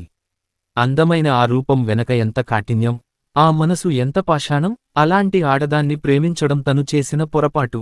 ప్రేమించి వెంటబడడం, ఆమె చీత్కారాలు, అవమానాలు భరించడం, చివరికి ఆమె అహంకారం దిగిపోయిందనుకుని నిస్సహాయంగా తన చేయి అందుకుని తనతో నడుస్తుందని ఆశించి పెళ్లి చేసుకోవడం. ఇవన్నీ పొరపాట్లే. ఎన్ని పొరపాట్లు చేశాడు. వీటిని సరిదిద్దుకుని సవ్యంగా జీవించడానికి తనకి ఎంతకాలం పడుతుందో అంతదాకా అమ్మా నాన్నలకి మానసిక క్షోభే కదా. ఇది న్యాయమా? తను చేసింది ధర్మమా? ఒక యువతి కోసం కంటిదీపంలా పెంచుకున్న తల్లిదండ్రులకి ఇంతటి శిక్ష వేసిన తాను వాళ్లని క్షమించమని ఎలా అడగగలడు? బిఎస్సీలో యూనివర్సిటీ ఫస్ట్ వచ్చిన తను అర్చన కోసం, ఆమెని భార్యగా పొంది చక్కటి దాంపత్య జీవితం గడపడం కోసం బ్యాంకు ఎగ్జామ్స్ రాయడం, బ్యాంకులో తనకి ఉద్యోగం రావడం, అంతా జస్ట్ యాక్సిడెంట్. ఎంత పెద్ద గాయం, మానని గాయం చేసింది ఈ యాక్సిడెంట్. ఆ రోజు చక్రవర్తి బతిమాలాడు, వద్దురా, నా మాట విను. నేను సరదాకి రాస్తున్నాను బ్యాంకు ఎగ్జామ్స్. నీలాగా నాకు పెద్ద యాంబిషన్స్ లేవు. నా మాట విని సివిల్స్కి ప్రిపేర్ అవరా అని. తను వింటేనా? నో, అర్చనని పెళ్లి చేసుకోవాలి. ఆమె కోల్పోయిన జీవితానందాన్ని ఇవ్వాలి. అందుకు ఉద్యోగం సంపాదించాలి. అనుకున్నట్టే జరిగింది. బ్యాంకు ఎగ్జామ్స్ రాయడం, సెలెక్ట్ అవడం అంతా యాదృచ్ఛికం. తనేం కష్టపడలేదు. చాలా ఈజీగా వచ్చింది ఉద్యోగం. చక్రవర్తి తండ్రి పెద్ద బిజినెస్ మాన్. చక్రవర్తి ఒక్కడే కొడుకు. అతనికి ఉద్యోగం చేసే అవసరం ఎంతమాత్రం లేదు. కాని ఉద్యోగం చేయాలి కాబట్టి సరదాగా బ్యాంక్ ఎగ్జామ్స్ రాశాడు. ఉద్యోగం వచ్చింది. అయితే అంతకు ముందే డిగ్రీ అయిపోగానే అతని మేనత్త కూతురు మాధవితో అతని వివాహం కూడా అయిపోయింది. మాధవి మంచి అమ్మాయి. గొప్ప అందగత్తె కాకపోయినా చామంఛాయతో, గుండ్రటి మొహంతో ఆకర్షణీయంగా ఉంటుంది. మంచి స్నేహశీలి. అర్చన విషయానికి చక్రవర్తితో చెపితే అతను ముక్క చివాట్లు పెట్టాడు. భవిష్యత్తు చేతులారా పాడు చేసుకుంటున్నావు. నీకెందుకురా ఆ అమ్మాయి గొడవ? నిన్ను ప్రేమించడం లేదని చెప్పింది కదా అంటూ ఎంత చెప్పినా వేణు పట్టిన మొండిపట్టుకి మాధవి సపోర్టు ఇవ్వడంతో వేణు కోరిక నెరవేరింది. వేణుకి జుట్టు పీక్కోవాలనిపిస్తోంది. తలని తాను ఎడాపెడా కొట్టుకోవాలనిపిస్తోంది. ఎదురుగా నుదుట నామాలతో కూర్చుని ప్రశాంతంగా ధ్యానం చేసుకుంటున్న తండ్రి అతని కంటికి విష్ణుమూర్తిలా అనిపించాడు. ఆలోచనల నుంచి బయటపడాలి. తల విదిల్చి లేచాడు. లోపలికి వెళ్లి గోడగడియారం చూశాడు. 8:15 బయలుదేరాలి. బయటకి వచ్చి మెల్లిగా అన్నాడు, నాన్నా, బయలుదేరదామా? కృష్ణస్వామి ధ్యానంలోంచి కళ్ళు తెరిచాడు. ఆ వెళ్లదాం పద అంటూ లేచి కండువా దులుపుకుని భుజం మీద వేసుకుని లాల్చీ వేసుకోడానికి లోపలికి నడిచాడు. అర్చనకి తాను 3 సంవత్సరాలు ఎంతో ఉల్లాసంగా గడిపిన ఆ పరిసరాల్లో తిరుగుతుంటే అప్పటిదాకా నిరాశతో, నిస్పృహతో, విషాదంతో నిండిన మనసంతా కొత్తగా చైతన్యం నింపుకున్నట్టయింది. ఇదే చెట్టు కింద కదా ఎప్పుడూ తను, నీలు, లీల కూర్చుని కబుర్లు చెప్పుకునేవారు. ఈ క్యాంటీన్ దగ్గరే కదా గంటలు గంటలు కాఫీలు తాగుతూ, బాతాఖానీ వేస్తూ గడిపేవారు. ఈ వేదికమీదే కదా తను అందరిచేత ఎన్నో సాంస్కృతిక కార్యక్రమాలు చేయించింది. ఇదే తన క్లాస్. అణువణువున ఆనందం. ఇదే ఈ క్లాసులోనే వేణు స్నేహితులు. ఆగిపోయింది. ఉత్సాహం చప్పున చల్లారిపోయింది. నీరసంగా వెనక్కి తిరిగింది. గంట వినిపించింది. కాలేజీ అయిపోయింది. అడుగులు వేగంగా వేసుకుంటూ ప్రిన్సిపాల్ రూము వైపు నడిచింది. సింహాచలం ఎదురొచ్చాడు. వెడదామా సింహాచలం? అడిగింది. లేదమ్మా, ఆయమ్మ అక్కడ లేరట. ఇంకెక్కడికో వెళ్ళిపోయారట. మీరు కావాలంటే రేపు కొత్త మేడం వస్తారు, కలుస్తారా? అడిగాడు. పొంగుతున్న పాలమీద గిన్నెడు నీళ్లు ఒలికిపోయాయి. ఆశలన్నీ అణగారిపోయాయి. మళ్లీ భవిష్యత్తు క్వశ్చన్ మార్కు దగ్గరికొచ్చింది. ఈ జీవితం నిండా క్వశ్చన్ మార్కులేనా? నవ్వొచ్చింది. జీవంలేని నవ్వు. ఏం మాట్లాడకుండా తల అడ్డంగా తిప్పి వెనక్కి తిరిగింది. కడుపులో ప్రాణం పోసుకుంటున్న బిడ్డ, అంధకారం అలుముకున్న భవిష్యత్తు. అర్చనకి ఉప్పెనగా దుఃఖం వచ్చింది. ఏమిటి జీవితం? కొన్ని రోజులు ముందు తాను వేణుని వదిలేసి వచ్చినా కన్యగానే ఉండేది. కాని భవిష్యత్తు గురించి ఒక నిర్ణయానికి వచ్చేలోపలే ఆ సంఘటన జరిగిపోయింది. ఆ రోజు వేణు అలా ఉద్రేకపడకపోయి ఉంటే ఈ జీవితం ఇంకో రకంగా ఉండేది. తన ఆశలు అర్చనగానే మిగిలేది. కాని ఇప్పుడు తను అర్చన కాదు, మిసెస్ వేణు. నో, అలా జరక్కూడదు. ఎన్నటికీ జరక్కూడదు. అర్చనకి దిగులుగా, బాధగా, తనమీద తనకే జాలిగా అనిపిస్తోంది. ఈ వెధవ బతుకు బతకాల్సిన అవసరం ఉందా అనిపించింది కాస్సేపు. చావడానికి కూడా ధైర్యం కావాలి అనుకుంది. తనకి బతికే ధైర్యం ఉంది కాని చచ్చే ధైర్యం లేదు. ఏం జరిగినా బతకాలి, ఎలాగైనా బతకాలి. ఒక నిర్ణయానికి వచ్చినదానిలా ఆటో పిలిచి ఎక్కింది. తనకున్న ముఖ్యమైన స్నేహితురాళ్లలో లీల కూడా ఉంది. తన దగ్గరకు వెళ్ళాలి. లోకం గొడ్డుపోలేదు. నీలిమలాంటి వ్యక్తిత్వం లేనిది కాదు లీల. మంచి మనసున్న మనిషి. దానికి చాలా ఆశయాలుండేవి. బహుశా పి.జి. పూర్తి చేసి ఉంటుంది. నీలిమలా పెళ్లి చేసుకుని ఉండకపోవచ్చు. తనకు బాగా గుర్తున్న లీల ఇల్లు సునాయాసంగానే తెలుసుకోగలిగింది అర్చన. చిరకాల స్నేహితురాలిని చూస్తున్నానన్న ఆనందంతో ఓ క్షణం శరీరం ఆపాదమస్తకం ఆనందంతో నృత్యం చేసింది. ఒక్కసారి ఆ రోజుల్లో అందరూ కలిసి చేసిన అల్లరి. కంబైన్డ్ స్టడీస్ పేరుతో ఒకళ్ళ ఇంటికి ఒకళ్ళు వెళ్లి వెన్నెల రాత్రుల్లో డాబా మీద కూర్చుని పాత సినిమాల్లో పాడుకున్న పాటలు, ఒకళ్ళకి వచ్చిన ప్రేమలేఖలు మరొకళ్ళు చదువుకుంటూ పొందిన చిత్రమైన ఆనందం అన్నీ గుర్తొచ్చాయి. తనను చూడగానే ఎగురుతూ వచ్చి వాటేసుకుంటుందని ఆశించిన అర్చనకి నిరాశే మిగిలింది. అర్చన రాకను ఆహ్వానించింది. కాని ఆనందంగా స్వీకరించలేదు. పోస్ట్ గ్రాడ్యుయేషన్ చేశానన్న గర్వం ఆమెలో తొంగి చూసింది. పైగా లీల పెళ్లి ఒక ఐఏఎస్ ఆఫీసర్తో నిశ్చయమైంది. ఆశ్రయం కోరి వచ్చింది తెలియగానే నిర్దయగా అంది. సారీ అర్చన, నువ్వు ప్రాణస్నేహితురాలివే కాని ఇలాంటి పరిస్థితుల్లో నీకు సాయం చేయడం నా గొయ్యిని నేను తవ్వుకోవడం అవుతుంది. ఏమీ అనుకోకు. అర్చన నిట్టూర్చింది. ఆమె ఆశపడిన దారులన్నీ మూసుకుపోయాయి. గర్భిణీ ఉదయం నుంచి తిండి లేకుండా తిరుగుతోంది. చేతిలో డబ్బుంది. హోటల్ రూమ్ తీసుకోవచ్చు. కాని ఎవరన్నా చూస్తే చూడని అనుకునే పరిస్థితి కాదు. అటు కన్న తల్లిదండ్రులు, ఇటు భర్త పేరుతో ఓ వ్యక్తి తనకి ఉన్న విషయానికి అందరికీ తెలుసు. ఈ విశాఖపట్టణం తాను పుట్టి పెరిగిన ఊరు. ఎవరో ఒకళ్ళు ఎక్కడో అక్కడ కనిపించచ్చు. ఏంటమ్మా హోటల్లో ఉన్నావేంటి అని అడగచ్చు. సమాధానం చెప్పాలి. ఏమని చెప్పాలి? అవును, ఏమని చెప్పాలి? తల్లి, తండ్రి నన్ను ఇంట్లోంచి వెళ్ళగొట్టారు అని చెప్పాలా? నా మొగుడ్ని నేను వదిలేసి వచ్చాను అని చెప్పాలా? ఏమని చెప్పాలి? ఎందుకు అని అడిగితే ఆ ఎందుకు తన దగ్గర సమాధానం ఉందా? అర్చనకి ఆకలితో పాటు అవమానభారం కూడా కలిసి ఒళ్లంతా తూలిపోతోంది. ఆగమ్యగోచరంగా బయటికి వచ్చి ఆలోచిస్తున్న అర్చన తట్టుకోలేని అశక్తతతో కనిపించిన హోటల్లోకి దూరింది. ఆ క్షణంలో ఆమెకి మూసుకుపోయిన దారుల్లో చిన్న వెలుగు చూపించడానికి ఆ దైవం ఆ హోటల్కి పంపించాడేమోనన్న భావన కలిగేలా ఆ జగన్మాతే హేమలత రూపంలో కనిపించింది. ప్రస్తుతం కాలేజీ ప్రిన్సిపాల్ ఒకనాటి కెమిస్ట్రీ లెక్చరర్. అర్చనని చూడగానే గుర్తుపట్టింది. సంతోషం వెల్లివిరుస్తున్న మొహంతో ఆత్మీయంగా పలకరించింది. ఏమ్మా అర్చన, ఏంటిలా వచ్చావు? ఎలా ఉన్నావు? ఆమెని చూడగానే భయం, కంగారు కలిగిన అర్చనకి ఆ పలకరింపు పన్నీటి జల్లులా అనిపించింది. బాగున్నాను మేడం, మీరెలా ఉన్నారు? చాలా హాయిగా ఉన్నాను. అరుగో మా వారు. హ్యాండ్ వాష్కి వెళ్లి వస్తున్న భర్తని అర్చనని అతనికి పరిచయం చేస్తూ అంది. ఈ అమ్మాయి అర్చన అని నాకిష్టమైన స్టూడెంట్ అని చెప్పాను కదా మీకు చాలాసార్లు. ఓ నైస్, హవార్యూ అర్చన? అడిగాడు ఆయన. నల్లటి హేమలతకి హ్యాండ్సమ్ హజ్బండ్. అర్చన పల్చగా నవ్వి, థాంక్యూ సర్, ఐయామ్ ఫైన్ అంది. మళ్ళీ కలుస్తాను మేడం అంటూ వెళ్లబోతున్న అర్చన చేయి పట్టుకుని ఆపుతూ, ఎక్కడికి? కూర్చో కలిసి తిందాం అంటూ తన పక్కన కుర్చీలో కూర్చోబెట్టుకుని, ఏమ్మా, ఎక్కడున్నావు? ఏం చేస్తున్నావు?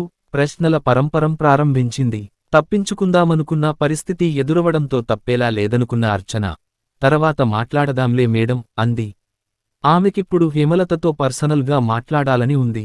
ఈవిడే సింహాచలం చెప్పిన క్రొత్త ప్రిన్సిపాల్ అని తెలిస్తే ఆవిడ ఇంటికే వెళ్లేది. కాని అతను చెప్పలేదు. తాను అడగలేదు. ఇప్పుడు ఆవిడ భర్త ఎదురుగా తన వ్యక్తిగత విషయాలు ఆమెతో చర్చించడం ఇష్టంలేని అర్చన మొహంలో కనిపిస్తున్న అయిష్టత హేమలత సూక్ష్మదృష్టికి రావడంతో ఆమె కూడా ఆ విషయాలు వదిలేసి కాలేజీ విషయాలు, లోకాభిరామాయణం మాట్లాడుతూ కడుపునిండా టిఫిను పెట్టించింది. రేపు కాలేజీకి రా అంటూ అర్చనని ఆహ్వానించి సెలవు తీసుకుని వెళ్ళిపోయింది. ఆమె మాటలు, ఆమె ఆప్యాయత అర్చనకి ఏదో అభయం ఇచ్చినట్టు అనిపించింది. ఈ ఒక్కరాత్రి లాడ్జిలో గడపక తప్పదు అని ఓ నిర్ణయానికి వచ్చి లాడ్జి వైపు నడిచింది. మర్నాడు కాలేజ్కి వెళ్లిన అర్చనని ఆదరంగా ఆహ్వానించింది. అర్చన మెల్లిగా సమయం చూసుకుని అంది, నాకు కొంతకాలం సుమారు 6 నెలలు ఆశ్రయం కల్పించండి మేడం. మీకు రుణపడి ఉంటాను. తప్పమ్మా, అంత పెద్ద మాటలెందుకు? ప్రస్తుతం మన లైబ్రేరియన్ మెటర్నిటీ లీవు మీద వెళ్ళింది. ఆ పోస్టు చేస్తావా నీ డెలివరీ అయిందాకా? అంది హేమలత. అంతకన్నా ఏం కావాలి? తప్పకుండా చేస్తాను. అలాగే నాకేదన్నా హాస్టల్లో కూడా అకామిడేషన్ ఇప్పించగలరా? Sure, why not. నా ఫ్రెండ్ ఒకావిడ రీసెంట్గా వర్కింగ్ ఉమెన్స్ హాస్టల్ పెట్టింది. నువ్వక్కడ జాయిన్ అవచ్చు. హాయిగా నిర్భయంగా ఉండొచ్చు. అర్చన మొహంలో ఆరిపోయిన వెలుగు దివ్యకాంతితో వచ్చినట్లయింది. థాంక్యూ మేడం, థాంక్స్ ఎలాట్ అంది ఉద్వేగంగా. ఇంతకీ ఇలాంటి పరిస్థితి ఎందుకొచ్చింది? అడిగింది ఆవిడ. అర్చన కొన్ని క్షణాలు మౌనంగా ఉండి, చెప్తాను. కాని ఇప్పుడు కాదు. ఇంక ఇక్కడే ఉంటాను కదా. తప్పకుండా చెపుతాను అంది. ఆవిడ ఇంక రెట్టించలేదు. అర్చన జీవితన ఒక చిన్న మజిలీలో ఆగింది. హేమలత దయతో అర్చన ప్రశాంతంగా బాబుకి జన్మనిచ్చింది. బాబుని చూసుకున్నప్పుడు చిన్న మమకారం ఉవ్వెత్తున లేచింది. మాతృత్వం మధురంగా గుండెల్లో సన్నాయి మోగించింది. కాని ఆమె ముందు బలంగా నిలబడిన ఒక లక్ష్యం ఆ మమకారాన్ని జయించింది. సన్నాయిలోని శ్రావ్యతను ఆస్వాదించే స్థితిలో లేని తన అశక్తతకి తల వంచింది. అర్చన డెలివరీకి వెళ్లిన లైబ్రేరియన్ డ్యూటీలో జాయిన్ అవడం ఒకేసారి జరిగాయి. ఉన్న ఉద్యోగం ఊడిపోయింది. మళ్లీ జీవితం ప్రశ్నార్థకంగా మారింది. ఈసారి ఆమె కళ్లముందున్న పెద్ద ప్రశ్న బాబు. ఈ బాబునేం చేయాలి? తాడు బొంగరం లేని ఈ జీవితానికి బాబు నిజంగా ఒక ప్రతిబంధకమే. అలా అని వాడిని ఏ మురుగు కాలవలోనో పడేయడానికి ఆమె హృదయం లేని కసాయి స్త్రీ కాదు. స్త్రీ సహజమైన మాతృత్వపు మమకారం ఆమెలోనూ ఉంది. చిన్న చిన్ని పాదాలు, అరచేతులు, నల్లని కనుపాపలు అల్లనల్లన తిప్పుతూ కళ్ళు తెరిచి తన వైపు చూస్తున్న బాబు నన్నేం చేస్తావు అని అడుగుతున్నట్టే అనిపించి ఉలిక్కిపడసాగింది. బాబుని వాడి తాతగారికి, నాయనమ్మకి అందించగలిగితే వాడి జీవితం చక్కటి మార్గంలో సాగిపోతుంది. వాడు ఉన్నతంగా ఎదుగుతాడు. ఆ నమ్మకం ఆమెకి ఉంది. 10 రోజులు గడిచి, స్నానం చేయగానే హేమలతకి చెప్పి, హైదరాబాద్ వెళుతున్నానని నమ్మించి బాబుని తీసుకుని బయలుదేరింది. Bus horn మోగుతోంది. అర్చన ఉలిక్కిపడింది. కొంచెం ఉంటే బస్సు కింద పడిపోయేది. చాలాసేపటి నుంచి ఆలోచిస్తూ అక్కడే నిలబడిపోయింది. విశాఖపట్నం వెళ్లే బస్సులు వెళ్ళిపోయాయా? ఆలోచనలు వదిలించుకుని ఒక్కసారి బస్టాండులో ఉన్న బస్సులపైన పేరు చూసింది. పిఠాపురం, విశాఖపట్నం. యస్, తను వెళ్లాల్సిన బస్సు. కౌంటర్ వైపు నడవబోతుంటే మరోసారి కళ్ళు తిరిగినట్టు అయింది. పక్కనే ఉన్న కొట్టులో మంచినీళ్ల బాటిల్ కొనుక్కుని ఓ పక్కగా వెళ్లి నీళ్లు నోట్లో పోసుకుని 3 సార్లు పుక్కిలించింది.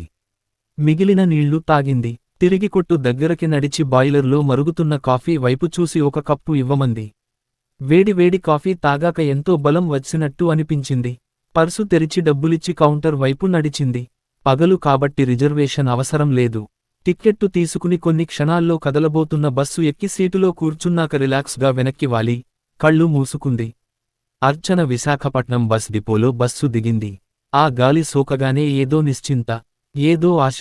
పుట్టి పెరిగిన ఊరు, జీవితానికో లక్ష్యం నిర్ణయించిన ఊరు. కాని ఆ లక్ష్యాన్ని నెరవేర్చుకునే అవకాశం కూడా దూరం చేసిన ఊరు. ఏది ఏమైనా ఇది తన ఊరు. జీవితం ఇక్కడి నుంచే ప్రారంభం అయింది. ఇక్కడే కొనసాగింది. ఇక్కడే మధ్యలో బ్రేక్ వేసింది. మళ్ళీ ఇక్కడే పునర్జీవితం ప్రారంభం కావాలి. ఇక్కడే ఈ జీవితం స్థిరపడాలి. స్థిరంగా అనుకుంది. తప్పకుండా తన లక్ష్యం నెరవేర్చుకుంటుంది. ఇదంతా తాత్కాలికం. సుదీర్ఘమైన ఈ జీవనయానంలో ఇదొక మజిలీ. ఈ మజిలీ దాటి తప్పకుండా తను చేరాల్సిన గమ్యానికి దారి తెలుస్తుంది. యస్, ఆ దారిలో నడిచి వెళ్లి తప్పకుండా గమ్యం చేరాలి. అందుకు తనకి ఎంతో ఆత్మవిశ్వాసం కావాలి. ఎంతో ధైర్యం కావాలి. ఎవరేమన్నా లక్ష్యపెట్టకూడదు. అలా అనుకున్నాక ఆమెలో కొత్త శక్తి, ఎంతో ధైర్యం నరనరంలో పాకుతున్న భావన కలిగింది. రోడ్డు మీదకు వచ్చి, చుట్టూ మూగిన ఆటోవాళ్లల్లో ఒకళ్ళ ఆటో ఎక్కింది. ఇప్పుడు నేరుగా హోటల్కి వెళుతుంది. ఆ తరువాత ఏం చేయాలో, ఎలా ప్లాన్ చేసుకోవాలో ఆలోచించుకోవచ్చు. ఇప్పుడు హోటల్కి వెళ్లడానికి ఎలాంటి అభ్యంతరం, ఎలాంటి నుదురు, ఆలోచన, భయం లేవు. ఆటో మంచి హోటల్ ముందు ఆగింది. ఆటో దిగి తన సూట్ కేస్ తీసుకుని నేరుగా హోటల్ మేనేజర్ దగ్గరకు వెళ్లి రూము తీసుకుంది. సూట్ కేసు తీసుకుని, రూమ్ తాళం చెవి పట్టుకుని తన వెనకే వస్తున్న హోటల్ బాయ్ ముందు దర్పంగా, టీవీగా తనకి ఇచ్చిన గదిలోకి వెళ్ళింది. ఆమె దగ్గర ఇప్పుడు డబ్బుంది. మెడలో, చెవులకి, చేతులకి 4 బంగారం గాజులు, ఫర్వాలేదు. ఉద్యోగం దొరికిందాకా సరిపోతుంది. ఇప్పుడు మళ్లీ వెంటనే ఒక ఉద్యోగం సంపాదించాలి. కొంచెం సేపు రెస్టు తీసుకుని తిరిగి ప్రిన్సిపాల్ దగ్గరికి వెళ్ళాలి. ఇప్పుడా కాలేజీనే తన టార్గెట్. అక్కడ ఉంటేనే ఆ కాలేజీ కరస్పాండెంట్ కొడుకు నాగరాజు మూమెంట్స్ తనకి తెలుస్తాయి. నాగరాజు, అర్చన పళ్ళు పటపటలాడాయి. డబ్బు, పరపతి ఉపయోగించి తను పెట్టిన కేసు కొట్టేయించాడు. ఎవరూ ఏం చేయలేరని కదా వాడి ధైర్యం. అర్చన తలుచుకుంటే ఏం చేయగలదో నిరూపించాలి. వాడి డబ్బుతో ఎంత గొప్ప భవిష్యత్తు నిర్మించుకున్నా దాన్ని పునాదితో సహా పడేయాలి. ఈ ఒక్క లక్ష్యం నెరవేర్చుకున్నాక భవిష్యత్తు నిర్ణయం తీసుకోవాలి. వేణుతో పూర్తిగా తెగతెంపులు చేసుకుంది. బాబు అర్చన గుండెల్ని మెలిపెడుతూ ఒక నిట్టూర్పు వచ్చింది. తను కసాయి తల్లి. ఎంత కసాయిదైనా ఎక్కడికి చేర్చాలో అక్కడికి చేర్చింది. బాబు విషయంలో నిశ్చింతగా ఉండొచ్చు. దేవతల్లాంటి ఆ దంపతుల చేతుల్లో బాబు చక్కగా మంచి వ్యక్తిత్వంతో ఎదుగుతాడు. వాడిలో వేణులోని స్వార్థం, నాగరాజులాంటి వాళ్లలా దుర్మార్గం, పిరికితనం, చేతగానితనం ఇవేవీ ఉండకూడదు. మగాడిలా పెరగాలి, మంచి మగాడిలా బతకాలి, ఎప్పటికైనా తాను బాబుని కలుసుకుంటుంది. ఆ రోజున ఎత్తుగా ఎదిగిన వాడి ముందు మరుగుజ్జుగా మారి తన దీనగాథ చెప్పుకుంటుంది. వాడు తప్పకుండా క్షమిస్తాడు. అవును, క్షమాగుణమే ఆభరణంగా నిష్కల్మషంగా బతికే కృష్ణస్వామి, తాయారమ్మ దంపతుల సంరక్షణలో వాడు దేవుడే అవుతాడు. పల్చగా కన్నీటి తెర కప్పేసింది కళ్ళని. కన్నీళ్లు తుడుచుకుని, సూట్ కేసులోంచి బట్టలు, టవల్, సోప్ తీసుకుని స్నానానికి వెళ్ళింది. నింపాదిగా వేడినీళ్లతో కాస్సేపు ఆడుకుంటూ స్నానం చేస్తుంటే గుర్తొచ్చింది. తనిప్పుడు బాలింత. అంతా సక్రమంగా ఉండి ఉంటే పసుపు, సున్నిపిండితో నలుగు పెట్టుకుని స్నానం చేయమనేది అమ్మ. తలంటి పోసుకుని, సాంబ్రాణి ధూపం వేసుకోవాల్సిన సమయమిది. బాబుకి ఒంటికి నూనె రాసి, మూడేసి బకెట్లతో నీళ్లు పోయాల్సింది. వేడినీళ్లతో పాలు కన్నీళ్లు కూడా వెచ్చగా జారాయి చెంపలమీదికి. నేను భార్యను కాను, తల్లిని కాదు. అమ్మా, నాన్నలకి కూతుర్ని కాను. అన్నయ్యకి చెల్లిని కాను. నేనిప్పుడు ఎవరిని? ఒక్కసారి దబ్బనం లాంటి ప్రశ్న గుండెల్లోకి దిగబడినట్టు అనిపించింది. నేను అర్చనని. యస్, అయాం అర్చన. మిగిలిన నీళ్లు గబగబా పోసుకుని మరో ఆలోచనకి తావివ్వకుండా చకచకా స్నానం కానిచ్చి, ఫ్రెషప్ అయి రిసెప్షన్కి ఫోన్ చేసి బ్రేక్ఫాస్ట్, కాఫీ ఆర్డర్ చేసింది. రిమోట్ తీసుకుని టీవీ ఆన్ చేసింది. కాలింగ్ బెల్ మోగింది. లేచి వెళ్లి డోర్ తీసింది. రూమ్ బాయ్ చేతిలో ట్రే. ఆమె పక్కకి తొలగి దారిచ్చింది. అతను లోపలికి వచ్చి, ట్రే టేబుల్ మీద పెట్టి జగ్లో ఉన్న నేలలు గ్లాసులో పోసి, పెట్టి వెళ్ళిపోయాడు. డోర్ వేసుకుని వచ్చి కూర్చుని టిఫిన్ తినసాగింది. బిలబిల్లాడుతూ పిల్లలు లేత నీలం రంగు యూనిఫాంలో పావురాళ్ల గుంపులా కనిపించారు.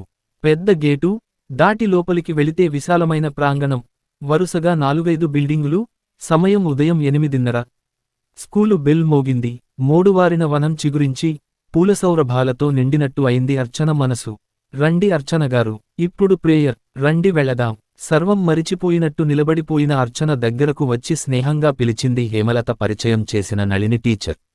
హేమలతని ఉద్యోగం ఇప్పించమని అడిగిన వెంటనే ఆవిడ తన చిన్ననాటి స్నేహితురాలైన నళిని బి.ఎడ్ చేసి కాన్వెంట్ రన్ చేస్తోందని నళిని ఇంటికి తీసుకుని వెళ్లి అర్చనని పరిచయం చేసి, ఆ స్కూల్లో లెక్కల టీచర్గా ఉద్యోగం ఇప్పించింది. ఆ ఉద్యోగంతో పాటు నళిని ఉంటున్న ఇంటికి దగ్గరగా 2 గదుల పోర్షను కూడా ఇప్పించింది. అద్దె తక్కువని ప్రధాన నగరానికి కొంచెం దూరంగానే ఉంటుంది నళిని. అర్చన కూడా ప్రస్తుతం ఎక్కువ అద్దె భరించే స్థితిలో లేదు కాబట్టి అక్కడే ఆమెక్కూడా ఇప్పించడం జరిగింది. అర్చన నళినితో పాటు ముందుకు నడిచింది. పిల్లలంతా 6 వరసల్లో చాలా క్రమశిక్షణతో నిలబడ్డారు. ప్రేయర్ స్టార్ట్ అంది నళిని. పిల్లలంతా ఒకే స్వరంతో శృతి తప్పకుండా చక్కగా మొదలుపెట్టారు. పిల్లలతో గడిపితే ఇంత మనశ్శాంతి ఉంటుందా అనిపించింది అర్చనకి. నా తండ్రి ఎప్పటికి పెద్దవాడై ఇలా స్కూలుకి వెళతాడో? తల్లి మనసు ఒక్కసారిగా విలవిల్లాడింది కన్న కొడుకు కోసం. ఏం బతుకిది భగవంతుడా! కొడుకండి లేని తహల్లి, తల్లి ఉండి లేని కొడుకు. India is my country. All Indians are my brothers and sisters. I love my country. పిల్లలంతా ఏకకంఠంలో లయబద్ధంగా పాడుతున్నారు. అర్చనకి ఒక్కసారిగా తన చిన్నతనం గుర్తొచ్చింది. పాపం, ఏ మాటకామాటే నాన్న తననెంతో ప్రేమగా పెంచారు. అమ్మ మాత్రం ఏం తక్కువ చేసింది? ప్రేమగానే పెంచింది. కాకపోతే తల్లిగా ఆవిడ కొన్ని విషయాల్లో కఠినంగానే వ్యవహరించేది. ఆడపిల్లలంటే పనిపాట నేర్చుకోవాలని, వంటావార్పు వచ్చి ఉండాలని, లేకపోతే అత్తగారింటికి వెళ్ళాక చాలా ఇబ్బంది పడాల్సి వస్తుందని వంట నేర్చుకో అంటూ అర్చనని వేధించేది. కాని వెంటనే ఆనందరావు, మా అర్చన అందరాడపిల్లల్లా పెళ్లి చేసుకోదు, ఐపీఎస్ ఆఫీసర్ అవుతుంది అంటూ కొట్టిపారేసేవాడు. గాఢంగా నిట్టూర్చింది అర్చన. అలాంటి నాన్న, చిన్నప్పటినుంచి తనకి చదువుపట్ల అంతులేని ఆసక్తిని కలగజేసిన నాన్న, ఎందుకు వేణు మాయలో పడ్డాడు? కాదు, నాన్న వేణు మాయలో పడలేదు. నాగరాజు చేసిన ఘాతుకంతో బెదిరిపోయి, ఒకసారి కలిగిన దౌర్భాగ్యస్థితి తన కూతురికి మరోసారి కలక్కూడదని, వరించి వచ్చిన కుర్రవాడిని మహాభాగ్యంగా భావించి, తనకి నచ్చచెప్పి, తన మెడలు వంచి పెళ్లి చేశాడు. ఛ! అర్చనకి మళ్లీ ఏడుపొచ్చింది. తనని తాను మందలించుకుని పిల్లలతో పాటు స్వరం కలిపింది. ప్రేయర్ అయిపోయింది. క్యూలో ఉన్న పిల్లలంతా చెదిరిన పక్షుల్లా కలకల ధ్వనులు చేస్తూ క్లాస్ రూమ్స్కి వెళ్ళిపోసాగారు. రండి మీ క్లాసు చూపిస్తాను. నళినిని అనుసరించింది. ఆ రోజంతా స్కూలు టీచర్గా ఓ కొత్త జీవితాన్ని ఆస్వాదిస్తున్నట్టు అనిపించింది. చాలా రోజుల తరువాత మనసంతా ఉల్లాసంగా, తేలిగ్గా అయింది. మంచి ఉద్యోగం ఇప్పించారు మేడం, ఆవిడకి థాంక్స్ చెప్పాలి అనుకుంది. మిగతా టీచర్లని కూడా నళిని పరిచయం చేసింది. ఎవరూ కూడా తనని, మీ ఆయనేం చేస్తారు? మీకెంతమంది పిల్లలు? లాంటి రొటీన్ ప్రశ్నలేయనందుకు చాలా ఆనందంగా అనిపించింది. సాయంకాలం నళిని, అర్చన కలిసే ఇంటికి వెళ్లారు. స్కూలుకు కూడా దగ్గరే, నడిచి వెళ్ళచ్చు. నళినికి థాంక్స్ చెప్పి తన ఇంటివైపు నడిచింది. ఇంటికి వెళ్ళగానే పొట్లాలు పొట్లాలుగా ఉన్న సరుకులు, అట్టపెట్టెల్లో ఉన్న చిన్న గిన్నెలు బయటకి తీసింది. టీ పొడి, పంచదార, పాలపొడి డబ్బా, అగ్గిపెట్టె వరసగా అన్నీ సర్దుకుని స్నానం చేసి వచ్చి టీ పెట్టుకుని, టీ కప్పుతో వచ్చి వరండాలో కూర్చుంది. వాకిట్లో ఉన్న పూలమొక్కలు ఒక్కొక్కటి తమని తాము పరిచయం చేసుకుంటున్నట్టు గాలికి తొంగిచూసి వెనక్కెళ్తున్నాయి. నా పేరు కనకాంబరం, అంది ఓ మొక్క కొద్దిగా వంగి. నా పేరు పచ్చ చామంతి, అన్నాయి పచ్చని పూలు. హలో, నా పేరు గులాబీ. చూశావుగా ఎంత నాజూగ్గా ఉంటానో. నన్ను చూడగానే పిల్లల దగ్గర్నుంచి పెద్దవాళ్లదాకా మొక్కనుంచి వేరు చేయడానికే చూస్తారు. అందుకే నా చుట్టూ ముళ్ళు కాపలాగా, నవ్వింది గులాబీ. ఆ నవ్వుకి పరవశించిన పారిజాతం జలజలా రాలింది. అర్చన పెదవుల మీద కూడా సన్నని నవ్వు విరిసింది. అది పువ్వుల్లో కలిసి షికారుకెళ్ళింది. ఏమ్మా, వచ్చేశావా అంటూ వచ్చింది పూర్ణమ్మగారు. రండి పిన్నిగారు, టీ తాగుతారా? తను కూర్చున్న స్టూలు ఆవిడకిచ్చి తను గడపమీద కూర్చుంటూ అడిగింది. గడపమీద కూర్చోకూడదమ్మా, అందావిడ.